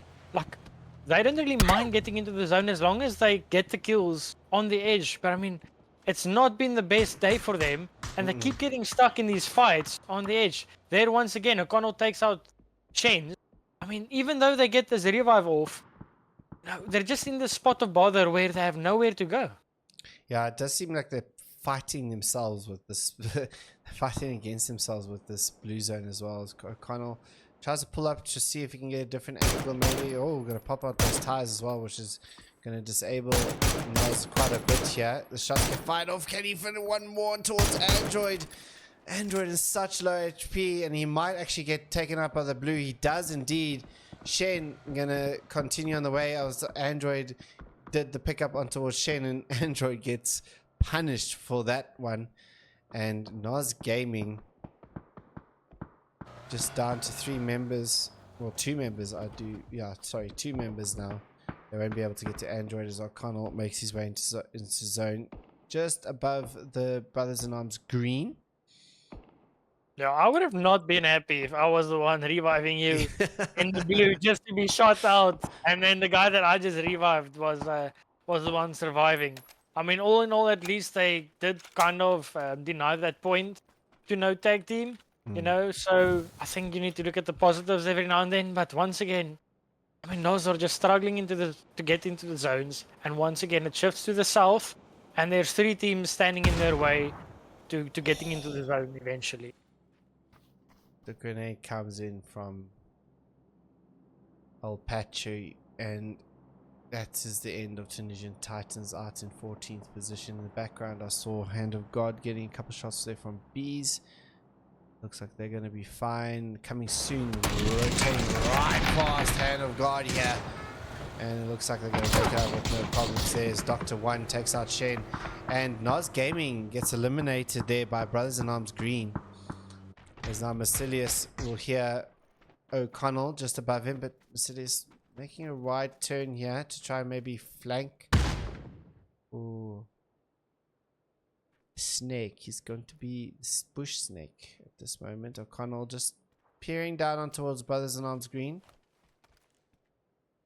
Let's see what else is happening across the way here. We got Deathmark gets knocked out by Charbel there. We got Coming Soon getting run over by Bandina, and it looks like just Apache left alive here, but he's going to get taken out there by Worm in the end. And Coming Soon will live to fight another day, but they will lose official Tempe in the process. Granado now looking over towards Coming Soon as well as Triggers Esports as his last member left alive here. Gonna need that first aid and run in towards the playable area as quickly as possible, but Edge is kind of closing this one out. Does Aswazi see this? He doesn't play this one out. Malawi eventually does spot out, but Granado gonna get taken out there, and Edge will eliminate Triggers out in 11th position. Only the 2 members of Edge left alive here, as now Naku goes into a barrel of fire with Voodoo and Hand of God just below him. But here comes the grenades from Hand of God, but from behind, Edge will pick up another kill. Like, This is insane. it's Like, there's so much going on this side of the map. it's five teams sitting in the side of the map, and now Born to Lead. Gonna be looking over towards Hand of God here, trying to see what's happening here. He's also got Worm from Coming Soon just above him as well on this hill to his left hand side. The grenades go out towards Hand of God here. Is there going to be any connections? Oh, the Molotov goes down, but that's not going to connect onto anyone. Chris Ed Anonymous left here for Hand of God to fight this one out against Born to Lead. Raids gets the knock on towards Chris, and will confirm the flush there from Charbel. I mean, this is just going to activate Edge. Yeah. Like, Edge is seeing these knocks and these kills. I mean, they're like, hell, girl, we want to get part of this. Here comes Charbel. Knows that Anonymous is inside the smoke. As Anonymous is just trying to hide his way inside the smoke. The grenades are coming through, I think, inside the smoke. The grenade comes through, doesn't do any damage as much as they want. At least it's going to lead now. Oh, I'm going to take out Charbel there. Anonymous Coming Soon gets taken out there by Edge in the Coming Soon, but Anonymous trying to keep this one alive for himself here. And what's happening with the rest of Born to Lead? Hunter gets taken out there as well. Pepsi left alive with Reds. And like you said, Edge is just kind of cleaning this one up a little bit. It's a little bit scary. And I think Hand of God are going to survive this one out. Yeah, just, I mean, it all depends on if Edge spots him out or not. I mean, He's been spotted. great shots coming out there from Kilawi onto Pepsi, leaving only Raids. I mean, we had 5 teams on this mountain. Yes. And within a couple of seconds, like, all of these teams running into one another. There's just, like, nothing they could do. Lowy, let's see what he can do here. Pepsi gets, the kill gets stolen there, hey? As Swazi gonna take out Anonymous there in the end, and Hand of God gonna, but Pepsi got claimed there from no tag. So no tag, stealing a kill away from the Edge team. Big Step will take out O'Connell with a nice shot there with his Panzer. Can you get the rest? Oh, shot with, Oh, he gets both! Did he do it? Did he get both? did- And I He's just... and he got no O'Connell as well. So He with got 2 O'Connell, Panzer files, he got 3 people knocked players. down. And it just switched to a different perspective there. I don't know why it does that, because I'm not even aiming at... Anyway, doesn't matter. O'Connell does get picked up there by Revenge. Big Stepper. What can he do here for the team here? Not even aiming there. Sorry. Apologies for that, ladies and gentlemen.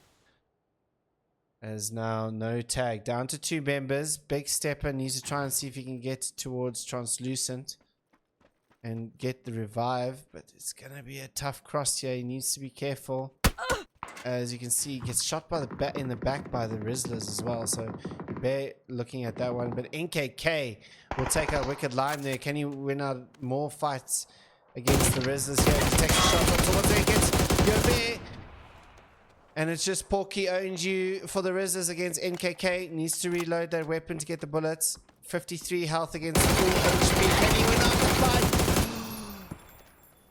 2 HP. Porky needs to move this one out. He does in the end.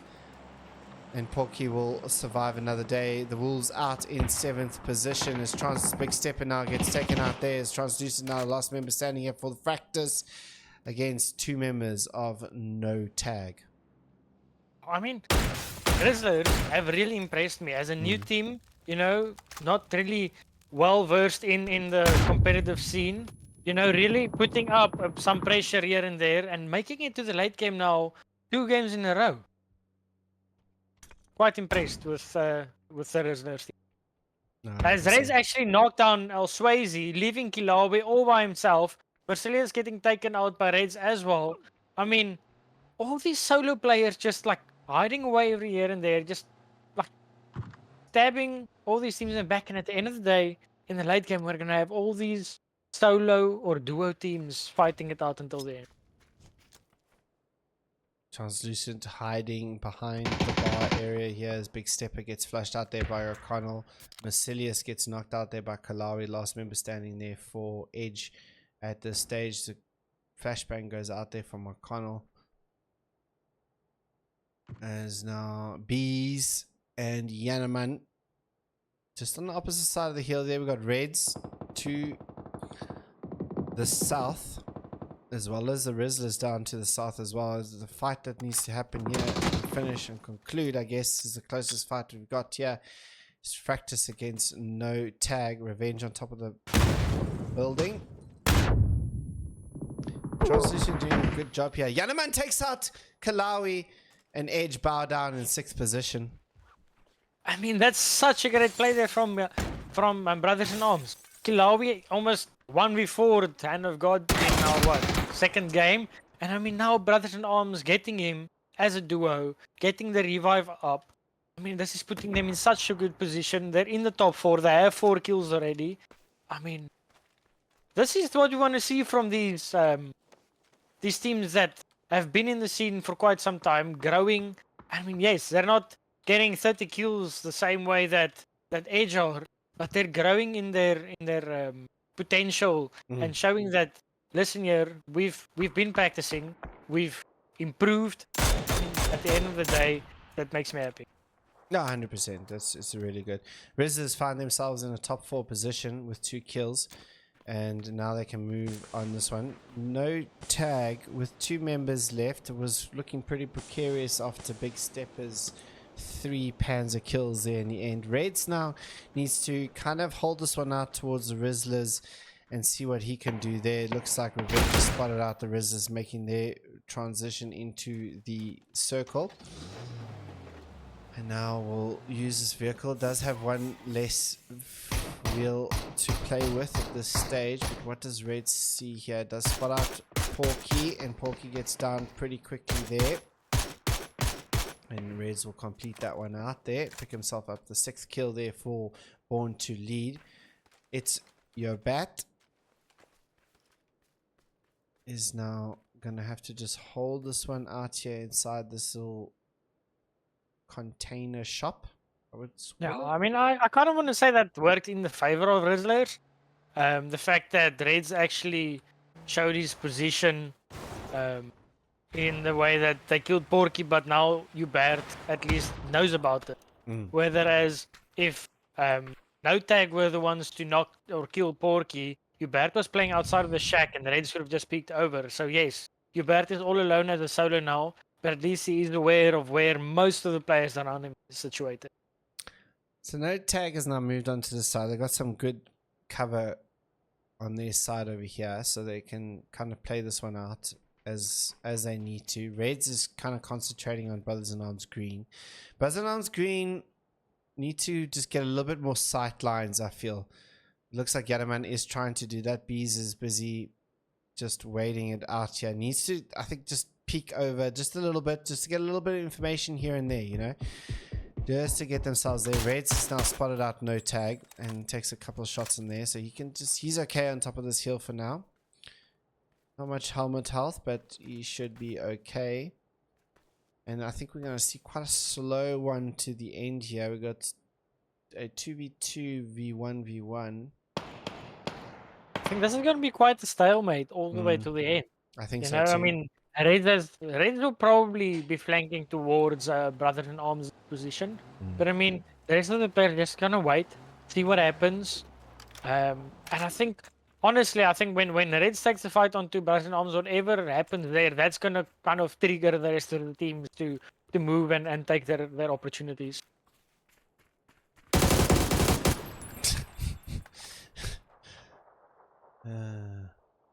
Trying to bait us some shots. Reds looks like he's going to advance over towards Brothers in Arms Green. Does get Bees.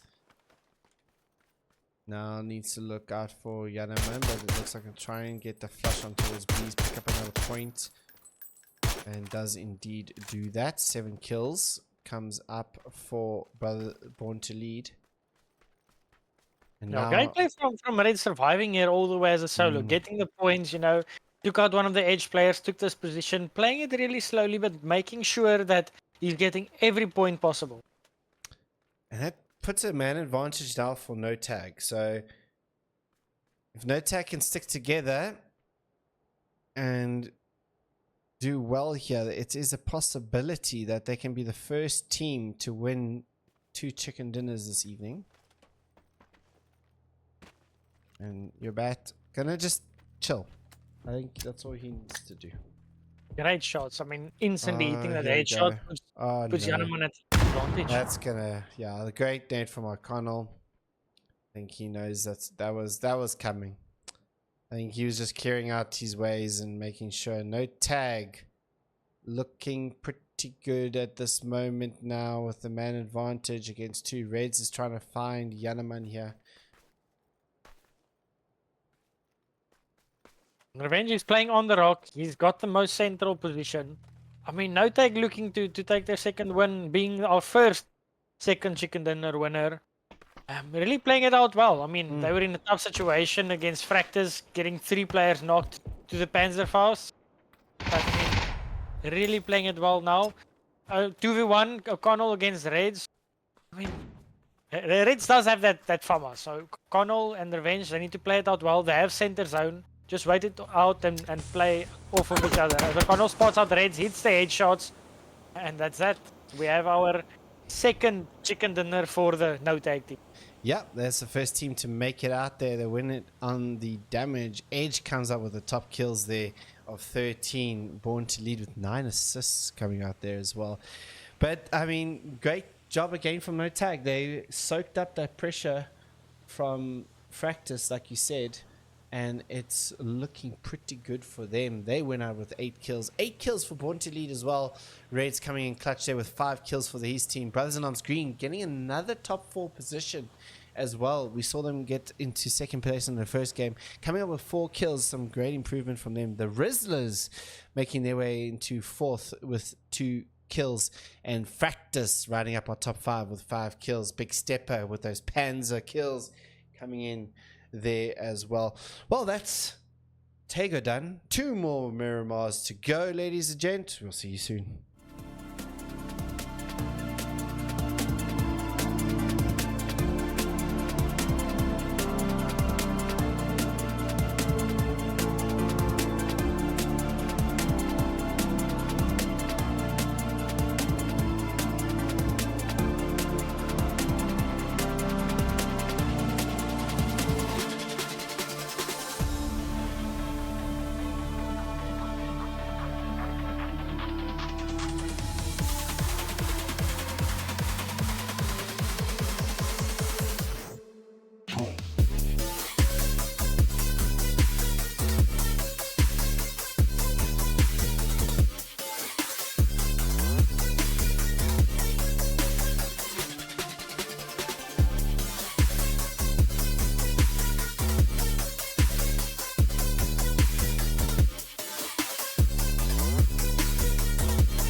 Match number 5 here on PUBG Africa G-Coin Tournament, sponsored by PAL and PUBG.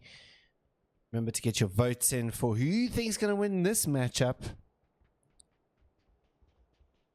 And Yes. you can get your chance of winning 500 G-Coin. If you get it right and the next person gets it right, only one of you lucky winners will get 500 G-Coin. Just to note that, guys. Only one person can win per match. Yeah. We're not giving you... If 5 people obviously, vote, it's not going to work. Yeah, so obviously, if there are more than one person that voted correctly, we will throw your names into a randomizer, and one of you will win the prize. But you know, the chances are always there. And I mean, we've had no tag win twice. You know? Other than that, we've had Edge and Carthage winning matches of their own.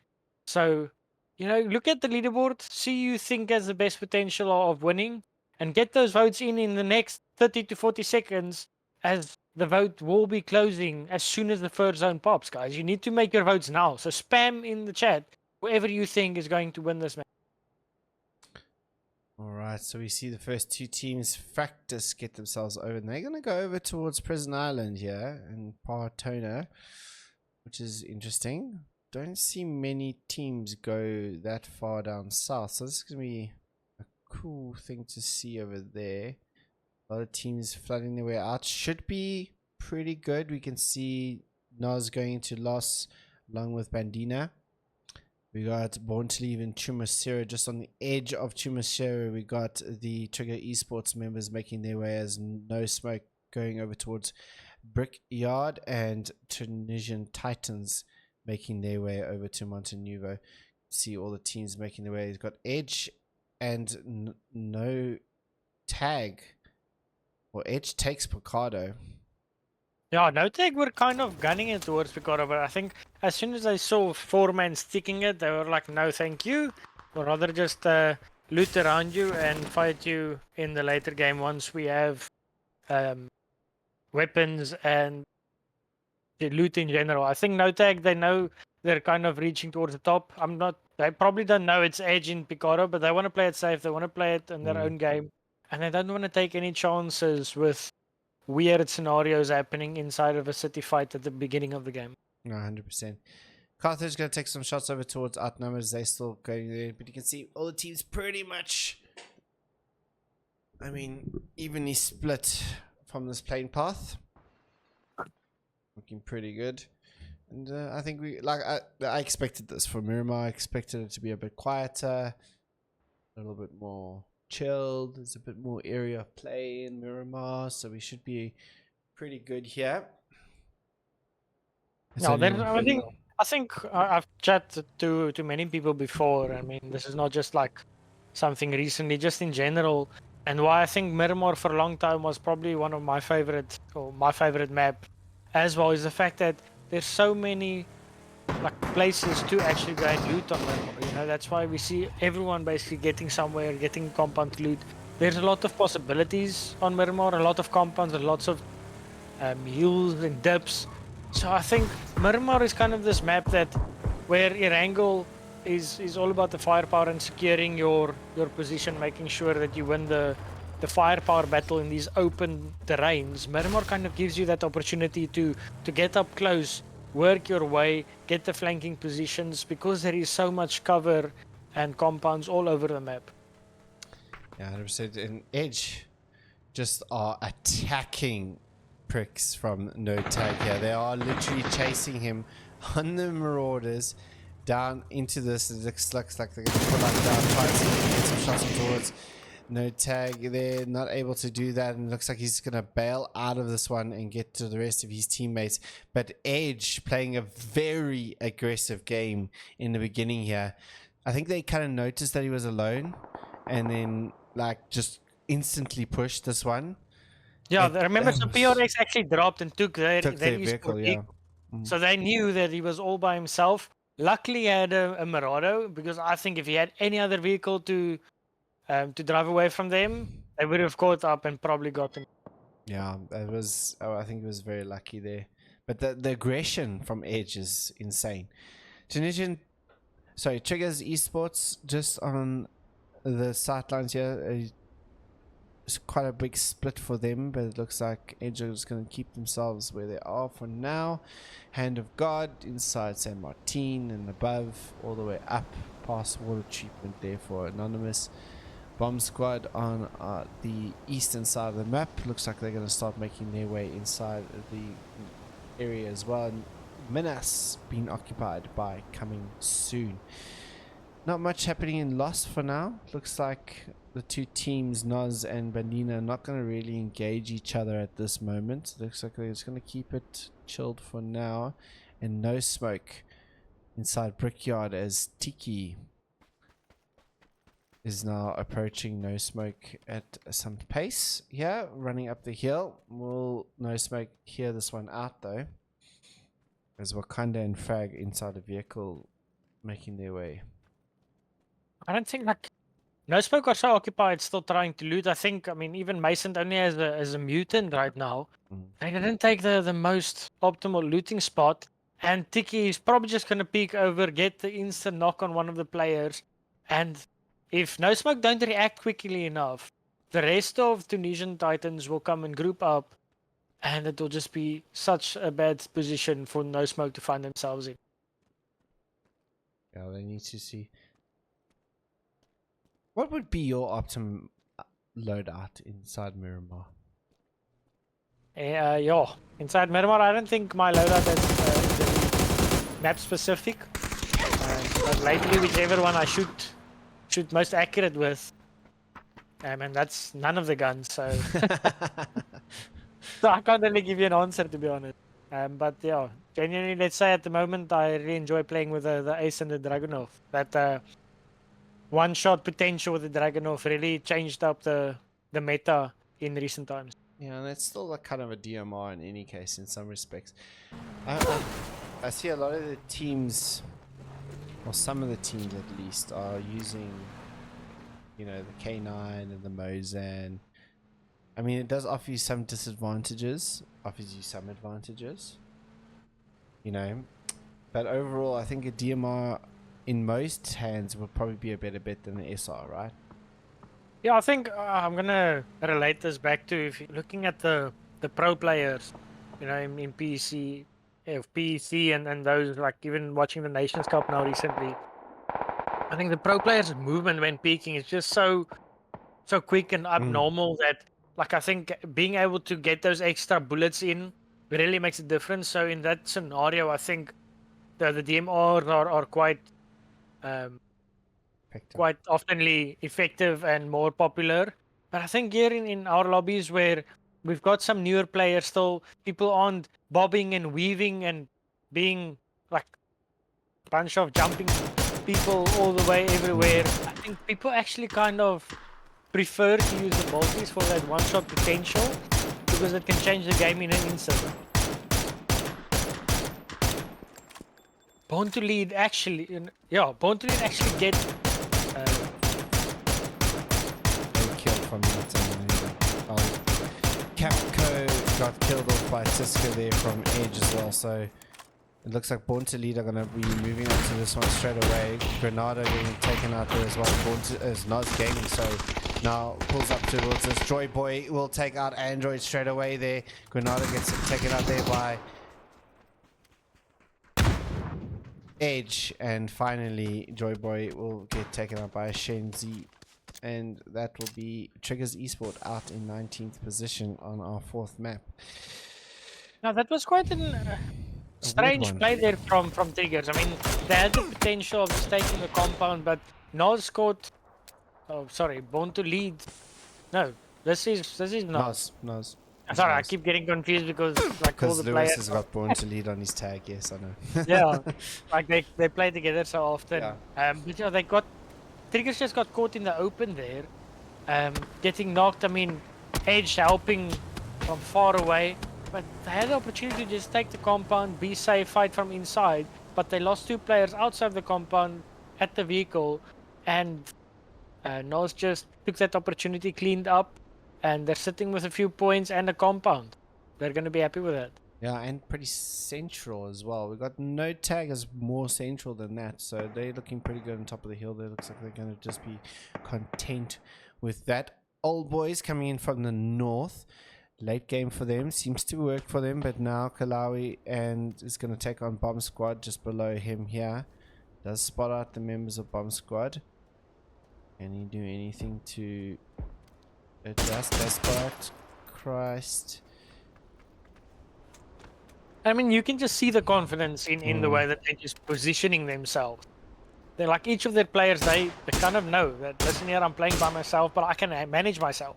If I get knocked here, it's kind of my own fault, but I won't go down for nothing. I'll probably take 1 or 2 people with me, and that's okay. I mean, you can even see Pride or Die here making the move on to No Smoke.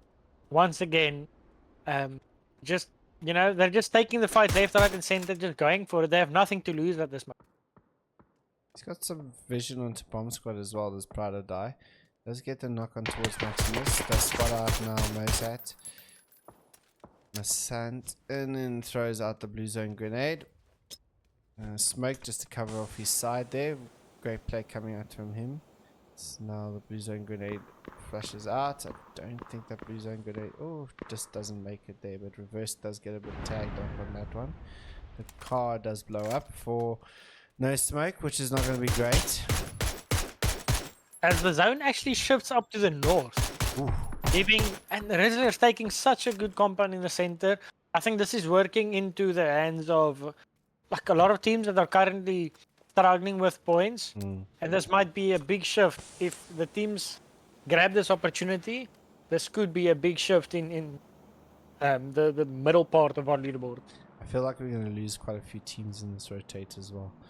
I just have this I have a feeling that this might happen. So No Smoke is just trying to do something, and Maximus still bleeding out here. Reverse can't really do much. Pride or Die has kind of got them pinned down. You know, they can't, I mean, Swayze is coming in behind him as well now. Yeah, it's just can he get in time? Oh, just misses.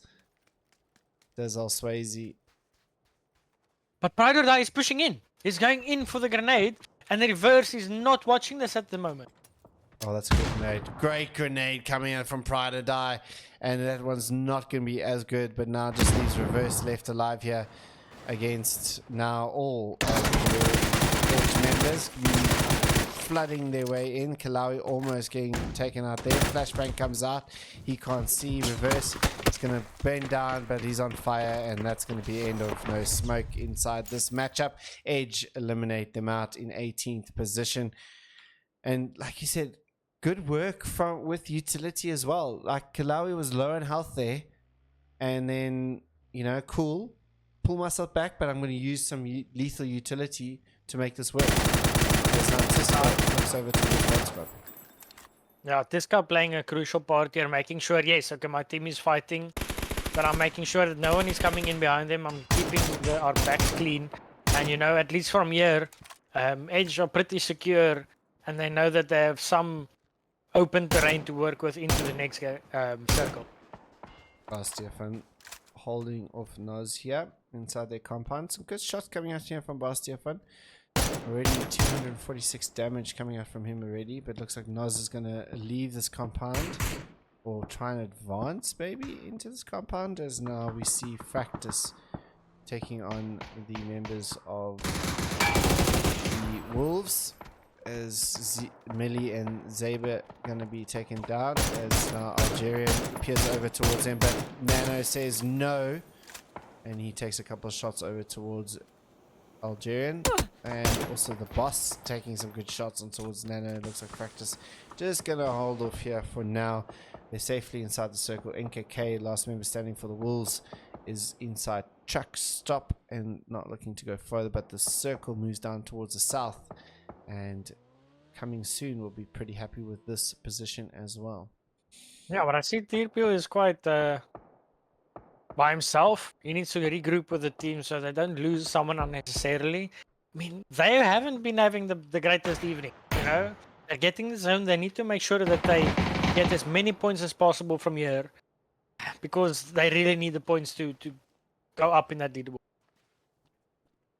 Duncan gets taken down there. Dan looking over towards him. His practice just outside the circle here. Shots getting rained out towards Bomb Squad as well from there. B's going down to fetch 2 members of Brothers in Arms. Not being the easiest rotation here for the members of Brothers in Arms Green. And here comes Edge against Tunisian Titans. But just does get the one, but Wakanda flips the Marauder, but it continues driving off, and Tiki will get eliminated out there. Edge up to 6 kills inside phase 3. Great shots being there in the sandstorm. I mean, that sandstorm is really the nicest thing. You know, it delays your movement. It kind of blocks your vision. So getting that knock out of the vehicle while being inside of the sandstorm really just shows the skill that this Edge team has. Bomb Squad now also inside the sandstorm as another sandstorm moves over towards Brothers in Arms Greens as well. Going over, coming soon. And now Carthage Esports have got some good sightlines on towards them as well. As now we see Fractus taking on Bandina as well. 2 members going down, Algerian going down. And it just leaves the 1 member of Alpache. I think it's Alpache. Alpache going to be the last member. Tunisian goes out as O'Connor blows up the vehicle for Wakanda. And the shots come raining down on Bandina, and that rains down on their parade. Out in 16th position. Fractus up to 6 kills. Fractus again doing the work that they need to do, and they've been pretty impressive this evening as well. Yeah, I mean, great stuff. Already sitting on 6 kills, only in phase 3. I mean, like I said earlier, I think Fractus is being really consistent, taking the fights that they need to take. And then if they don't need to take a fight, you know, moving into the correct positions thereafter. They're not necessarily getting those flashy kills, those flashy wins, but they're doing what must be done. And they're just really playing impressive. Yeah, they are indeed. Tiska gets taken out by Ripper. Pride and Die gets taken out. Kalawi gets taken out by official Tempe. It's just gone to bad here for the members of Edge, and Al-Swari going to have to try and see if he can try and pull a rabbit out of the bag here for the Edge members. And I think that confidence we're talking about in match number 2, I think it's kind of just getting them a little bit in the open and not really playing their combined game that they've been playing, that we saw in that first game, you know? No, but to be honest, like, do they even care anymore? You know, I mean they're like, so far ahead. I think at this point, it doesn't matter what happens. It doesn't matter what happens. They're enjoying themselves. You know, they're having a blast. They're doing whatever they want. And I think at the end of the day, that's probably what counts. They don't need to get more points. They just need to enjoy the rest of the evening. As there's a big fight happening between Skip and Fractus on top of this mountain right now. Pleb gets knocked down, but right as that happens, Dan actually gets a knockback. Firestorm tries to go for the revive in the smoke, but just before the smoke blooms, Duncan and Nano actually spot him out, and Firestorm gets knocked out as well. Fractus have a good opportunity here. 4v2 currently. They need to take this opportunity, kill Skip out, so to make sure that they can easily get into the next zone. Jinx is up with Dan. Dan did get the knock on towards Translucent there, and they're trying to spot where he was. I don't think they realized where Dan was at that stage. Dan hasn't spotted a big step on his left hand side there. Does get the knocks, knows exactly where he is now, and Fractus is surrounding this team, as you can see here. Look at this. Look at what Fractus is doing. Literally, there's no space to hide except inside the buildings here for Skip, and now Fractus makes this even smaller for them. But Dan replies. Dan with the M249, and Nano goes down, and here comes Translucent and Big Stepper in towards the compound here. Let's see what they can do. Translucent. It's interesting. This is the second player that I've seen this evening playing with the M249. Like, maybe I'm missing something. I know I haven't been playing a lot lately, but is the M249 coming back, or what's going on here? It seems to be coming back quite a bit. And Dan gets another knock on towards him. Can he flush him out? He needs to try and get the points as well. But now Big Stepper trying to find him. He doesn't know Big Stepper's behind him. And Dan gets shot in the back, and Big Stepper will eliminate Outskip Esports. Finally, Nano will get the revive there from Duncan, but Fractus will lose Translucent in the process there. But still, great play coming out there from the members of Fractus as Bomb Squad now take some shots over towards the members of Coming Soon here. We also got Brothers in Arms Green trying to fend off a couple of members there. Anonymous will get Reds. It looks like there's a fight happening up in the north here as Hand of God and Born to Lead having a bit of a squabble over here. Crusade trying to make this one come out. Did Charbel spot out Crusade trying to make this movement? The Molotov comes down. The Molotov doesn't land onto Charbel, but great throw coming out there from Charbel. The Rizzlers taking out Old Boys in the background. The Rizzlers get taken out by the Old Boys eventually. I mean, all in all, with all this action happening all over, our number is sitting in the middle. They've been here since the start, and I don't even think they've used any utility. Yeah, like they're probably bored out of their minds. But at the same time, they're like, okay, we still have all our utility. We still have most of our loot. We haven't lost any helmets or vests. I mean, we're still sitting in the zone. You know, coming to the late game, they're going to have such an advantage over some of the teams that have gone through all these action. And they really have the opportunity to push themselves up on this leaderboard. And, you know, for some of these teams, you know, Edge and No Tag and Carthage have been taking up all the points up top. Basilius will get Death Mug there, and they got Mr. Lad there. Some great work as Aswari gets Duncan as well. But yeah, like you said, it was all good. See, this is not what Edge need to do. But like you said, they're having fun, so let's see what happens. I have to say, it's really great as Brothers in Arms finally get taken out there by Noz. I mean, Brothers in Arms still playing a really great game so far. Good to see some of the teams being in the middle of the leaderboard, getting some points now, and it's not just the top team soaking up all the points. This gas, I don't really know where that grenade is going, but he makes himself get around there. Noz Gaming coming up towards Coming Soon here as well. Those shots getting fired down at the bottom. There's Hand of God and Brothers and Born to Lead are kind of going there, but Nano gets taken out there by Aswari, and Fractors go out in 10th position. I think that's their lowest position all day long. But still, with a bunch of kills coming their way, we still got Old Boys with Soda left alive here, trying to make his way across here, but has been spotted out by members as he makes his run, and not much more for that. Dalai Lama finds him out.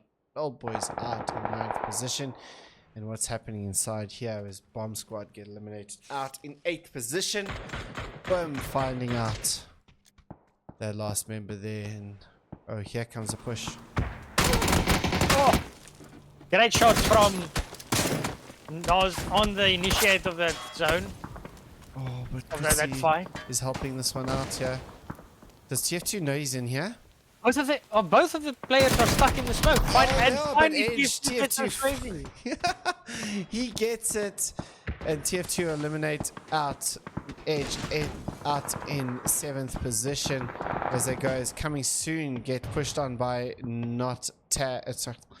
I hate that there's not tag there, but anyway, is No Tag gets pushed on towards Coming Soon. Coming Soon finishes out in 6th position. Do apologize, No Tag. It's just that not is kind of throwing me off a little bit. I even put the tag there, but it's okay. It's not your fault. Anyway, No Tag really taking control of the zone. You know, they're basically right now the only team on the southern side and the western side. They're gonna have so much vision, so much control on all the teams moving into the next zones. I mean, even the Zeal straight in the center of the zone. That's so easy for No Tag to take control of that and just wait for the rest of the teams on the north to fight it out. This is actually, yeah, it's looking really good for No Tag. Again, they might win a 3rd chicken dinner here if these teams aren't able to dispatch them in time. But really good movement from No Tag. You saw them in the beginning. They were going for Picardo, and they saw that another team was there. They pulled themselves back, and they continued on their way. You know, so it's good work from them. It's good position. They know that they can survive now for later. Pretty much is what they're trying to accomplish here. Born to lead, get across the road here for Hunter. No, And barely get into making it across the road with the smokes. I mean, Kritzy also shooting, getting knocked onto Pepsi. He sees Reds going into that smoke. Kritzy's going to lob some grenades, and that might be a great nade. Oh, just misses Reds. Reds onto 12 HP. Kritzy throwing another nade. I mean, this that is one should do it. point. Yeah, he got the knock them. onto Reds as well. You got that. Do Shens they gets have out. any other utility? They've just got Hunter to deal with right now. Hunter, I don't think wants to go into that bomb squad. As Handegaard gets eliminated out in 5th position. Top 14 gets a look at it's outnumbered with 4 teams. No tag down to 3 members, and Nas down to 3 members. Born to lead.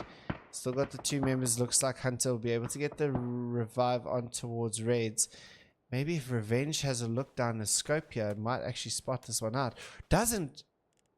No. He only sees the body. He only sees the body of the other fallen member of Nos. It's no tag. Oh. And outnumbered work together on taking out Nos. Currently only Lewis alive. Smokes blooming. But I mean, once these smokes have faded, there's nowhere for them to go. Kritzy having a look to see what he can see as Revenge gets taken out. Mystics takes out Lewis. Well, Lewis gets taken out by the blue zone actually, but in the end they will fall. Nos Gaming down in 4th position, outnumbered, are looking to maybe make this a win. There's only 3 members of no tag left. They will get the revive on towards Revenges. Plus Yappy gonna get that revive on there. What does Kritzy see from his angle here? Does he have any lethal utility? He has the Molotovs in hand. Yeah, I mean, Kritzy is quite an experienced IGL himself, you know? He knows the situation he's in. They just need to make sure that they don't lose anyone unnecessarily to Born to Lead to their left. If they can make sure that they take out Born to Lead without any casualties, they really have a chance at taking no tag. Looks like Born to Lead are going to opt to go towards the outnumbered team instead. Milky needs to be very careful here making this cross. And he's going to get... Hunter's spotted him, but he does get behind the tires. That was a risky move there for Milky. Yeah, and it's kind of like Milky didn't see anything for a while and he just forgot. I mean, Hunter and Reds, they're pushing up. Yeah. You know, they're making their way here, and I don't think outnumbered is quite aware of it just yet. Kritzy has just missed him, scoping him. Reds is like... Mystics gets put down. Gets knocked onto Mystics. Milky actually gets a trade now, but I mean, all in all, this fight is just giving no tag the opportunity to take further. Milky will flash out Reds there, so Reds does eventually get eliminated. He went through a lot, but look at no tag making moves now to try and like set off this. This is great play from no tag because now there's multiple angles that outnumbered aren't going to be aware of now. So now this is putting outnumbered into a really bad position. Hunter now looking over towards no tag. He's really running out of room quickly here, as now the blue is on his back. Maybe this defilade is going to be in time. As Great shots onto PRX. If outnumbered as Hunter goes down, if outnumbered can get the knock onto PRX, I mean there's very slight chances of him being revived. I mean Revenge gets knocked there. I mean this is fully possible still for the outnumbered. Oh yeah, now I think they got the plus Yappy has to go for the revive. PRX is now taking shots onto Kritzy. I think outnumbered kind of need to... If PRX has more room to play with here, it might be bad for outnumbered. The PRX is just playing this one smart. They will get the revive up on towards Revenge. Revenge is looking pretty good from that angle. Plus Yappy looking over to see what he can spot out. But it's gonna... I mean, this is it, right? The No, I next think zone. Amber just need to focus on PRX right now. You know, if they can get a knock onto PRX, I don't think PRX is going to get revived. That will leave them in a 2v4 scenario. Yeah. Even though No Tag has the optimal or like the better Position. position at currently, being able to fight as a 2v4, you know, you can keep 2 players behind to give like an overview watch. Revenge gets milky. This might give PRX the confidence to just see if he can make a push. Luckily, Mystics and Ripper both are watching him, but yeah, I think this is quite contrast to Edge. The way No Tag are playing it. Yes, they are ahead with many points, but they're still playing it out as if every game matters. And I mean, it's good to play that way. Oh, Mystics and Ripper get in solo. They just need to keep shooting. And Ripper gets the knock. So PRX gets taken out now as well. Now it's outnumbers chance to try and see, but looks like PRX won't get revived from that. But now Christy needs to be careful as he makes his rotation. Revenge and plus Yappy are coming up towards this. But can they see from this? Ripper goes down from Revenge as now attacks come on towards Revenge as well. Needs to be careful. Mystic is taken out. The No Tag get eliminated and outnumbered. Win out the chicken dinner in the end. Great play coming out from outnumbered. They did such a great job. I mean, they didn't do much in terms of moving because the circle was on them, but at the end, they played it like it counted and they won it out. Yeah, I mean, PRX was in such a good position to just like put pressure onto outnumbered, but as soon as he was taken out, I mean, I called it from the start, PRX all by himself. As soon as he gets knocked, that extra 2-player advantage that outnumbered had, you know, it just changed the entire game there. I mean, Mystics was able, even though No Tag got the knock onto Ripper there, Mystics was able to push up close, got the frag grenade onto, I'm not even sure which player it was on the back. And then, I mean, that just leaves a 3v1 and Ripper Kritzy giving great cover fire to Mystics when the last player of No Tag tried to trade me. It's great work coming out from outnumbered. They win out the 4th match of the day with 9 kills in the end, which is going to boost them quite a bit up that leaderboard. No Tag up in 10th position. They're maintaining that point tick over. They'll maintain their 2nd place. Born to Lead coming up with 4 kills in the top 4 yet again. Nos Gaming, I think it was a better game from them coming out in Miramar with 8 kills and running up a top 5. Hand of God finishing out with a total of 3 kills. That's the first Miramar done. One last game for the evening, ladies and gents. We'll see you back right now.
and gents. Welcome back to match number 6. The last match of the evening for Groups A versus B. Pretty intense stuff, must be said. Yeah, I mean, we're on to our last match. Once again, guys, please, you have 40 seconds left. Pam, who you think is going to win this game? I mean, I don't think anyone voted for our number the previous game. But it just shows, any of these teams are capable, and you've got a 1 out of 19 chance of voting for the correct one. And even if you look at the leaderboard, voting for one of the higher placed teams, you might just increase your chances. As we said, even at the beginning of the previous game, if 5 people vote correctly, those 5 players will be thrown into a randomizer, and one of those 5 players will win the prize. We can't be giving out prizes to everyone who votes correctly. So unfortunately, only one person who votes correctly will win your prize. So that also will increase your odds if you vote for a team that has less votes than the others. Yeah, 100%. I mean, we did say T's and C's do apply in all the messages as well. So, guys, you will win. You will get your G coin. There's 30,000 G coin to go out. So I'm pretty sure a lot of you guys will win it multiple times. You can win multiple prizes as well. It's not just you won 500 and that's it. You can win multiple. Players can also win if they want to play as well. So don't stress about that, ladies and gents. Okay. All right. As we saw now, we got Fractus, and Bomb Squad, who kind of went to a very odd area here, must be said. And now they're fighting it out inside this compound. No, I actually really like Cortona. It's one of the newer additions to the Miramar map. I mean, Fractus did drop here the previous game as well. Bomb Squad probably didn't know where to go now with the recent playing path. Yeah. But I mean, I really enjoy fighting in this area. I've had quite a few games ending here. Oh, 9 health for So Nana. close. So even Mr. Lab, both of them are on 1 HP. yes. I mean, that's an even trade if I've ever seen one. Yeah, no, that's a very even trade. That was pretty good. The Panzer just missing on Nano there, and Mr. Lab still getting a couple shots coming his way as well. So Fractus, I mean, credit to these teams. They're fighting this one out. I love it because it's good. It's good to see they're not standing down. I think also these teams are trying to like solidify their positions inside these matches as well. So when they come back, people know don't come here because we can win these fights. But I think also some of the teams have realized that, listen here, 4 points is quite valuable, So if I can take a fight here to get 4 points without anyone really being in the position to third party, this is quite like a fair, even 4v4 scenario. If I can fight here in a fair 4v4 scenario for 4 points, I'd rather take it than knowing, listen here, later on I might struggle and get third partied. 4 points means quite a lot at this stage. Oh yeah. Flashbang goes out from Mr. Lab. He's got the SK-12 in his hand, which at close distance can do some good damage. So just pick his moment though. He needs to really be on his and Nano's really playing with Mr. Lab here. I love it actually. First knock really gets down, but the SK-12 does a good job there as well. Mr. Lab will flush out Nano. And he comes out. He gets stuck on the step there, but Fractus is getting dismantled here by the Bomb Squad. And now Translucent can he be the savior for his team here as Big Stepper and Duncan get put down, and Translucent is now against one member of Bomb Squad left, and that is Chris Gas, and he's going to jump down, does Stepper to try and see what he can do here. He's going to throw in a grenade. Oh, this grenade could be good. It's not going to connect on towards him, and Mr. Lab has been put up here as Mr. Lab tries to do as much as he can, but he's going to get put down there. He's only had his revive health up from that one, so 20 HP. The grenade goes through. It's got the MP5. He needs to go for the revive. Is running out of ammo. He's got 27 bullets. Both players going for the revive at this stage. I mean, this has been quite... I mean, we were talking about fair trades, but I mean, this was one trade after the other. And I mean, these guys are trading so evenly in both directions. Oh, yeah. But now... Great nade. Great nade coming out from Chris Gras. Chris Gas gonna get that one. But now Mr. Lab needs to make this SK12 work yet again. He's done so much good work with this one already. He's gonna do it. No, he doesn't. Translucent wins out that fight. But now it's just Chris Gas left alive. Can he win this out? 7 bullets left. He does it with 7 bullets. No bullets in the chamber. Chris Gas wins it out for Bomb Squad. They get their 4 points. And he's going to get the pickup on towards Deathmog. I didn't see, but was that the last bullet? Yeah, I want to know, was that... It was he had 7 bullets. The last bullet killed him. Holy moly. Yo. I mean, but that's what I said. You know, like, yes, okay. And Bomb Squad has lost 2 players right now, but I mean, sitting on 4 points. I mean, some of these teams are struggling to average 4 points in each game. So getting these 4 points, you know, yes, okay, you're gonna play a bit more passive. You're gonna come into the zone late, but there's still the possibilities later. Get 1 more kill from a team who's like not sure where you are. You might sneak in, get a placement point. Starting off on 4 points in this stage of the game isn't as bad. No, 100%. And they don't have too far to rotate, and they've got a clean rotation in as well. It looks like these teams are looking to go up towards the west, northwest, and then like make their way in from that area towards Pocado. So it looks like Bomb Squad have got a nice little entry into the first circle here as well. So that's good for them. No Smoke looking to go very far north here. Need to be careful because quite a few teams went to north. The end of the plane path was there for them. So let's see. Let's actually have a look here to see if they've marked anything on the map. So they're looking to go right towards water treatment, it would seem. Are they going to follow that path? Let's see if that happens, because this is quite interesting, actually. Yeah, they are. No? Yes? No, they're going to stop over here, do some looting, and you can see that path that they are electing to take over there. So that's pretty cool. I like that. That new feature that PUBG's given us for the observer tools. As now Brothers in Arms Green gonna be making their movement right past the Rizzlers.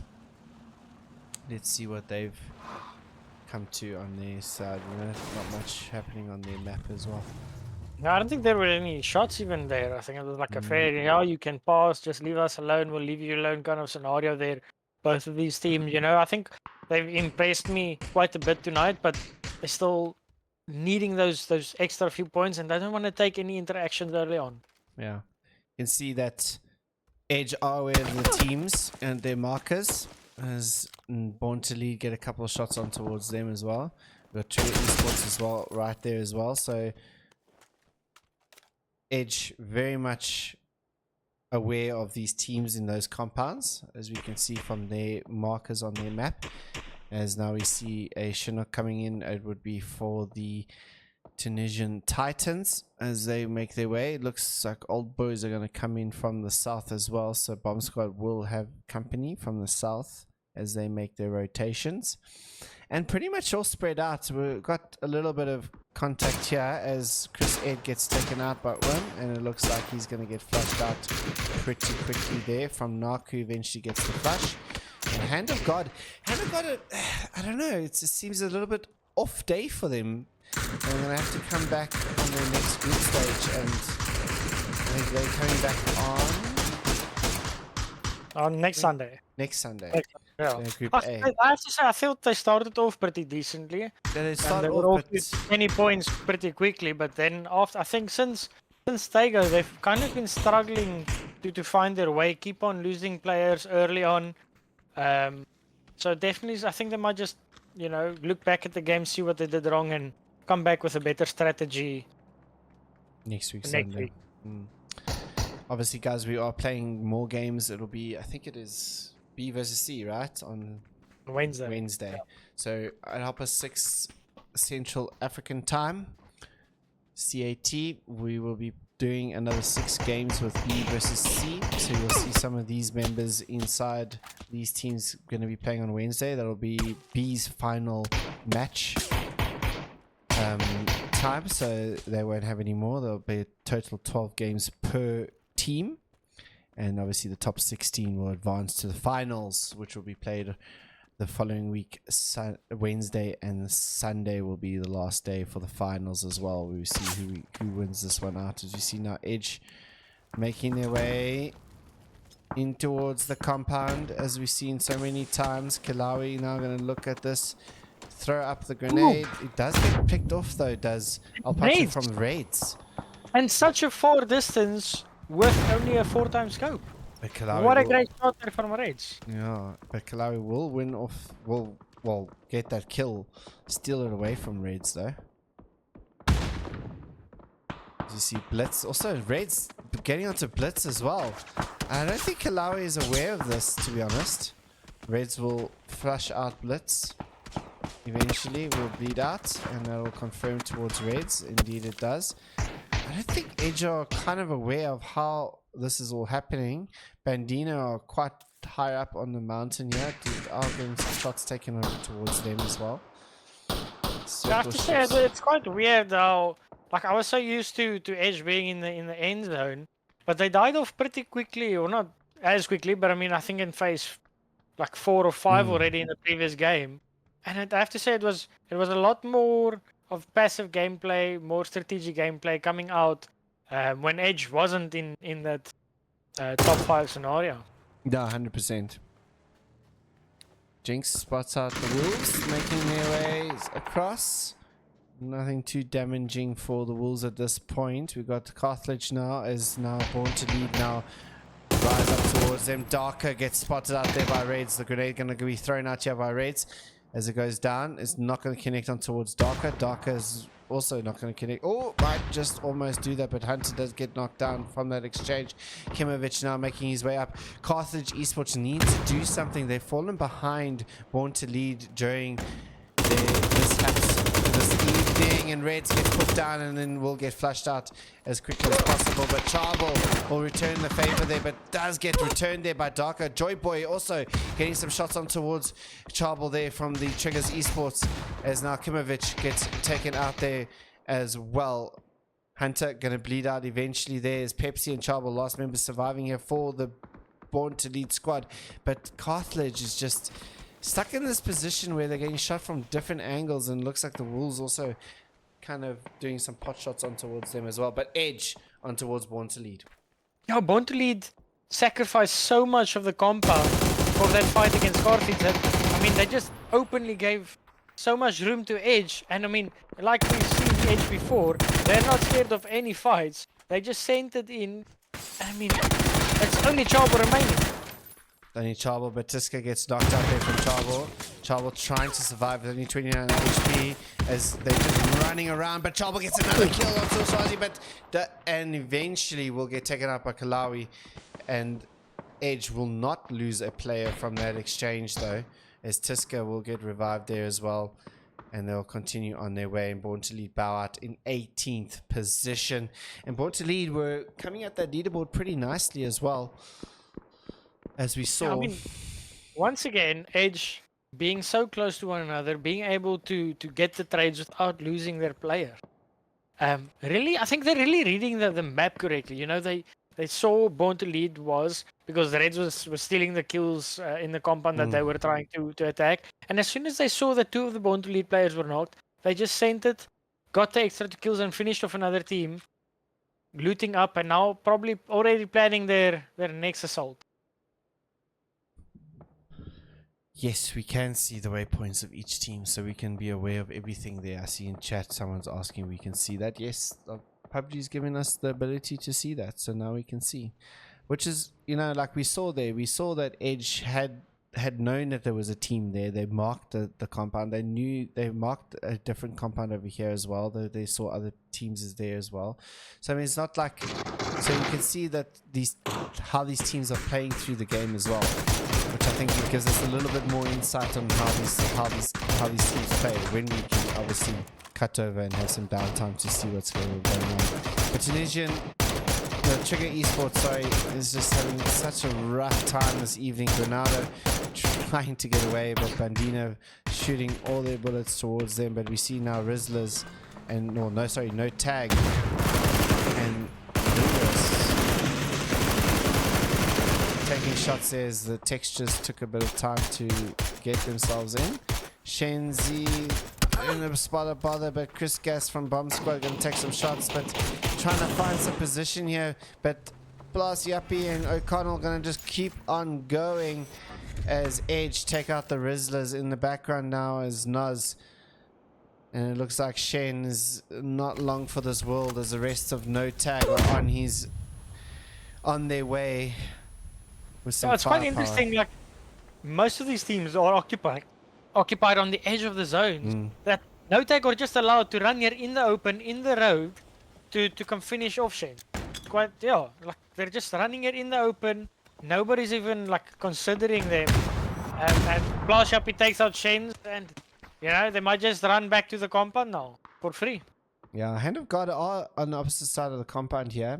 Deathmog and Chris Gas were sitting on there. Saber is going to get eliminated from the lobby from Tunisian Titans. 4 kills up for them. They are slowly ticking their way there for Tunisian Titans. I do like it. They started off pretty rough, and it looks like they're getting into the groove of things. So let's see what they come out with in day 2. Deathmark gets knocked out there as well. Bandino on the south side of the map. No Tag though in a very good position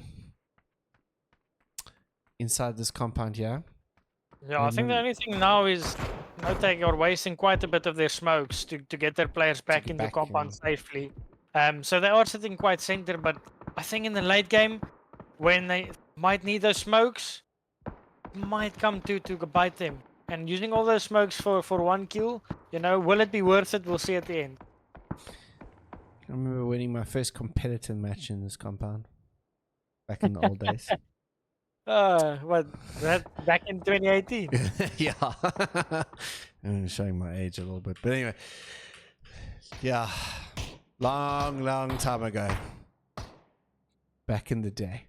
Anyway, Tiska will take out Frag there in the background as Edge now continue their onslaught this evening. Jaeger inside the compound there is getting tagged up.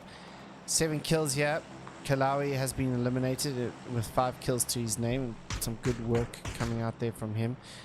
Very much split here as the Tunisian Titans. Yeah, maybe they're trying to follow the leader of Edge, but just not applying it as well as Team Edge is. Frag might get picked up here. Tiki very low health. NKK really on low health, but looks like Oswari gonna try. It does get shot up there a little bit, but does make it into the compound right on the edge here. As Frag's busy getting picked up here as well. Yago now making his way in. NKK needs to be careful of Edge on the top of the mountain there as well. Does he spot Yago? Yes, he does. He's not going to do anything at this moment as PRX takes out a member of Outnumbered. Bomb Squad get eliminated out there by Disaster. And Frag! And look at this. Frag has now decimated 2 members of Edge, leaving just Tiska left alive for Edge as they continue on their way. I mean, we can see a lot of teams coming in here in the north. Somehow outnumbered, made it into the one shack here on the western side of the road. Meanwhile, Old Boys went for the shack on the eastern side of the road. And at the same time, we have VIA coming in on... I'm sorry, but this was so funny. I'm actually shocked. I don't think Chris even knew what was happening there. And outnumbered... Yeah, he takes it! Literally, brothers in arms walked into that room and just decimated outnumbered there. I don't think they knew what was coming their way.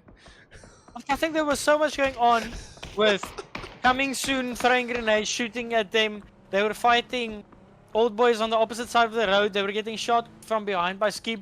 That brothers in arms just crashed with their vehicle, got out the vehicle, just ran in there for free.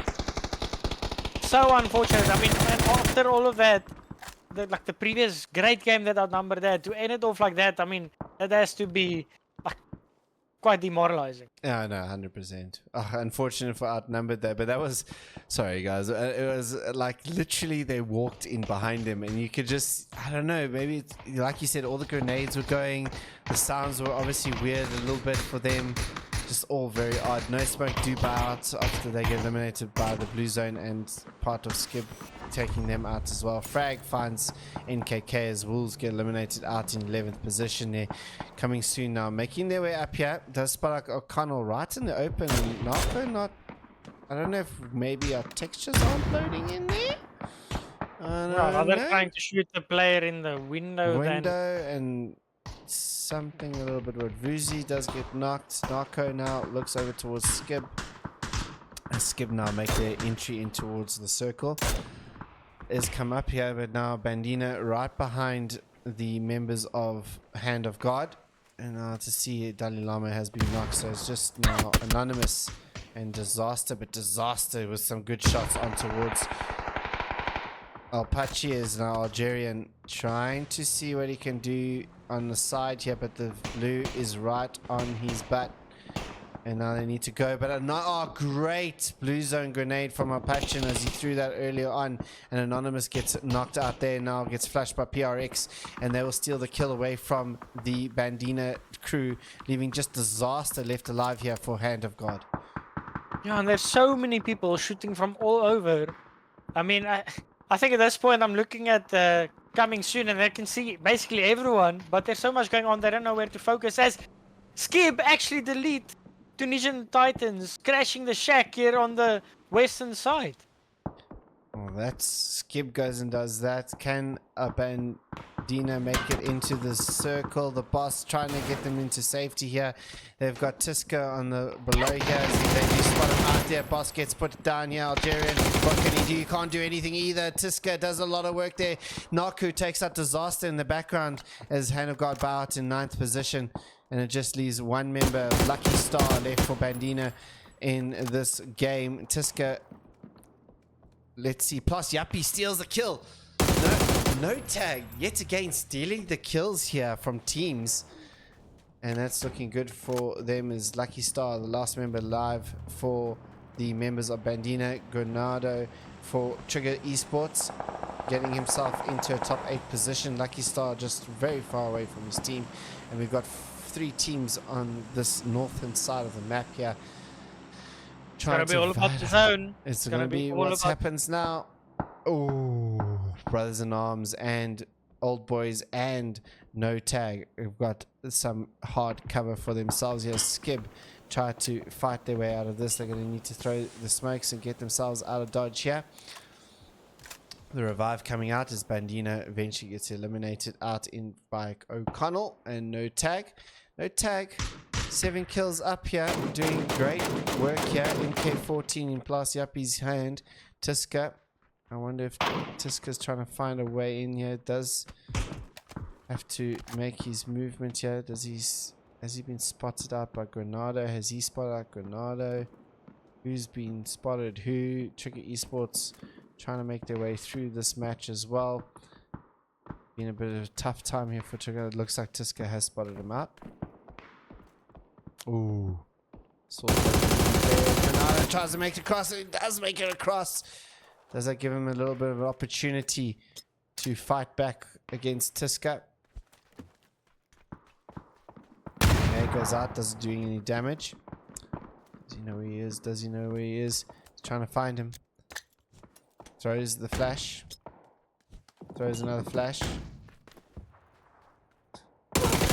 Oh, now he knows where he is. Can Granado finish this one? He can't. In 7th position, bows out Triggers. 9 kills there for Edge at this stage. As now coming soon. Now flood their way in towards Brothers in Arms as Boss Stefan takes a lap around here on his car. Shooting, and he gets taken up by Massilius at this stage. Official Tempe also going to take a worm, trying to make his way across here as well. As coming soon, just really stuck between 2 teams here. Naku gets taken out by Dr. One. Dr. One gets taken out by Worm, and it's still left with, I don't know who's left. Brothers in Arms Green gets eliminated. And the I don't know. it was like getting knocks left, right, and center, Center. getting knocked, Yes. MP getting knocked. Then it's just been knocks from all over, and at the same time as old boys tried to make their way onto the fight that was happening across the road, No Tag O'Connell actually pushed old boys and killed off Woozy and Soda. Like just action happening all over. Is insane. But Skib, I mean, also O'Connell is out in the open here. Like, Yeah, but everyone is so busy. No one has spotted him out here. Takes out Dan, leaving just Pleb left alive here. Tiska's car is now even worse for wear. Can he spot out anything else? 9 kills to his name. Skib eventually dies. Out in 5th position, leaving now the top 4 teams. We've got Coming Soon with 3 members. No Tag with 4 members. Old Boys and Edge with 1 member each. And No Tag looking pretty good here. If they can eliminate these 2 teams, as official Tempe just jumps out the window there in a weird position. But now, if Hot Diggity hears O'Connell trying to approach, Flash comes out, but he can't move anywhere because Orm's right there waiting for him, and O'Connell just eliminates Hot Diggity. Just, I almost feel like Coming Soon kind of like put themselves in a disadvantageous position there. If they kind of left Diggity to face O'Connell, they might have had a better opportunity of winning this game. You know, I think No Tag are gonna take. You can already see PRX taking control of the zone. I mean, Coming Soon are gonna have to hit really great shots here to make sure that No Tag doesn't get another win. yeah, 3 wins coming out here for No Tag. At this stage, it looks pretty good. Look, the Blues on their backs here for Coming Soon. What can they do to try and get around? But look, like you said, No Tag is busy setting themselves. Look at Revenge, making his way out further into the. They're covering all the angles here, and there's really not much that Coming Soon can do because they're literally stuck in this little building. Yeah, and I don't think they're even aware of Plashapi. Like, Yeah, none of look at them are him. looking at Plashapi. He just flanked all the way to their west, and they have no idea. I mean, okay, now they're gonna know. No, now they know. I mean, they're so stuck. They have nowhere to go. PRX is coming up close. O'Connell is smoking. I mean, this is just gonna be such a catch. Like, I think PRX is gonna try and get on the roof, and from there he's gonna have so much control. He's trying to, at least. There he gets on the rock. Yeah, looks like he's gonna throw flash. He gets flashed himself, which is a good flash coming up there from Coming Soon. PRX now gonna try and see if he can get onto the roof as now Revenge gets and he falls into the fire, but he's gonna survive that one out. He does get a kill, and No Tag win it out for the 3rd time this evening. 15 kills coming their way. And No Tag, very impressive in-game there, Viking. Yeah, really closing the distance between them and Team Edge. But just like, I mean, we said, you know, Team Edge, they kind of had nothing to play for anymore. They were so far in the lead, just doing whatever they wanted. While No Tag, you know, they stuck to their strategies and their game plan from game 1 all the way to game 6. And then, you know, following that, they managed to win half of the games this evening. 100%. What a great game there from No Tag at the end. It's really impressive how they kind of just smothered Coming Soon in the end. Didn't wait for the zone. Just cool, we're gonna do this. 15 kills in the end. Big game coming out from them. Just 25 points. Coming Soon coming in 2nd with 5 points. Edge rounding up with 9 kills. Still big numbers with kills. 4th is Old Boys with 1, and Skib running up our top 5 with 6 kills. That's the evening, ladies and gents. And Viking, thoughts on this evening? Yeah, I think obviously we had our top teams, you know, but I think sometimes it's good to have these new teams come in and show what can be done. I think it's going to give the teams on the bottom of the leaderboard quite something to strive towards or to aim towards in the next few days with the group stages that we have on Wednesday and Sunday. And I think, yes, we have our top two that are just so far ahead of everyone else. But at the end of the day, I think it's for the best for the African scene for them to grow. You need to play against stronger teams. So I think tonight was quite a successful evening of PUBG games. We saw quite some interesting fighting scenarios, some interesting zones, and I can't wait to see what the scene delivers on Wednesday and Sunday. Perfect. I must say, big comments like to Brothers in Arms Green, you know, the Rizzlers, you know, those teams that obviously are not always up there, but they've made a massive improvement, especially with Brothers in Arms Green, I must say. You know, it's good to see that these guys are out there, they're practicing, they're getting some good kills as well. And they're actually quite far up the leaderboard, whereas you saw them quite low as well. So pretty good for them. But yeah, that's it from us, ladies and gents. Until Wednesday, 6:30 CAT time. We'll see you guys then for B versus C. Stay safe out there, guys. We'll see you guys then. Yeah.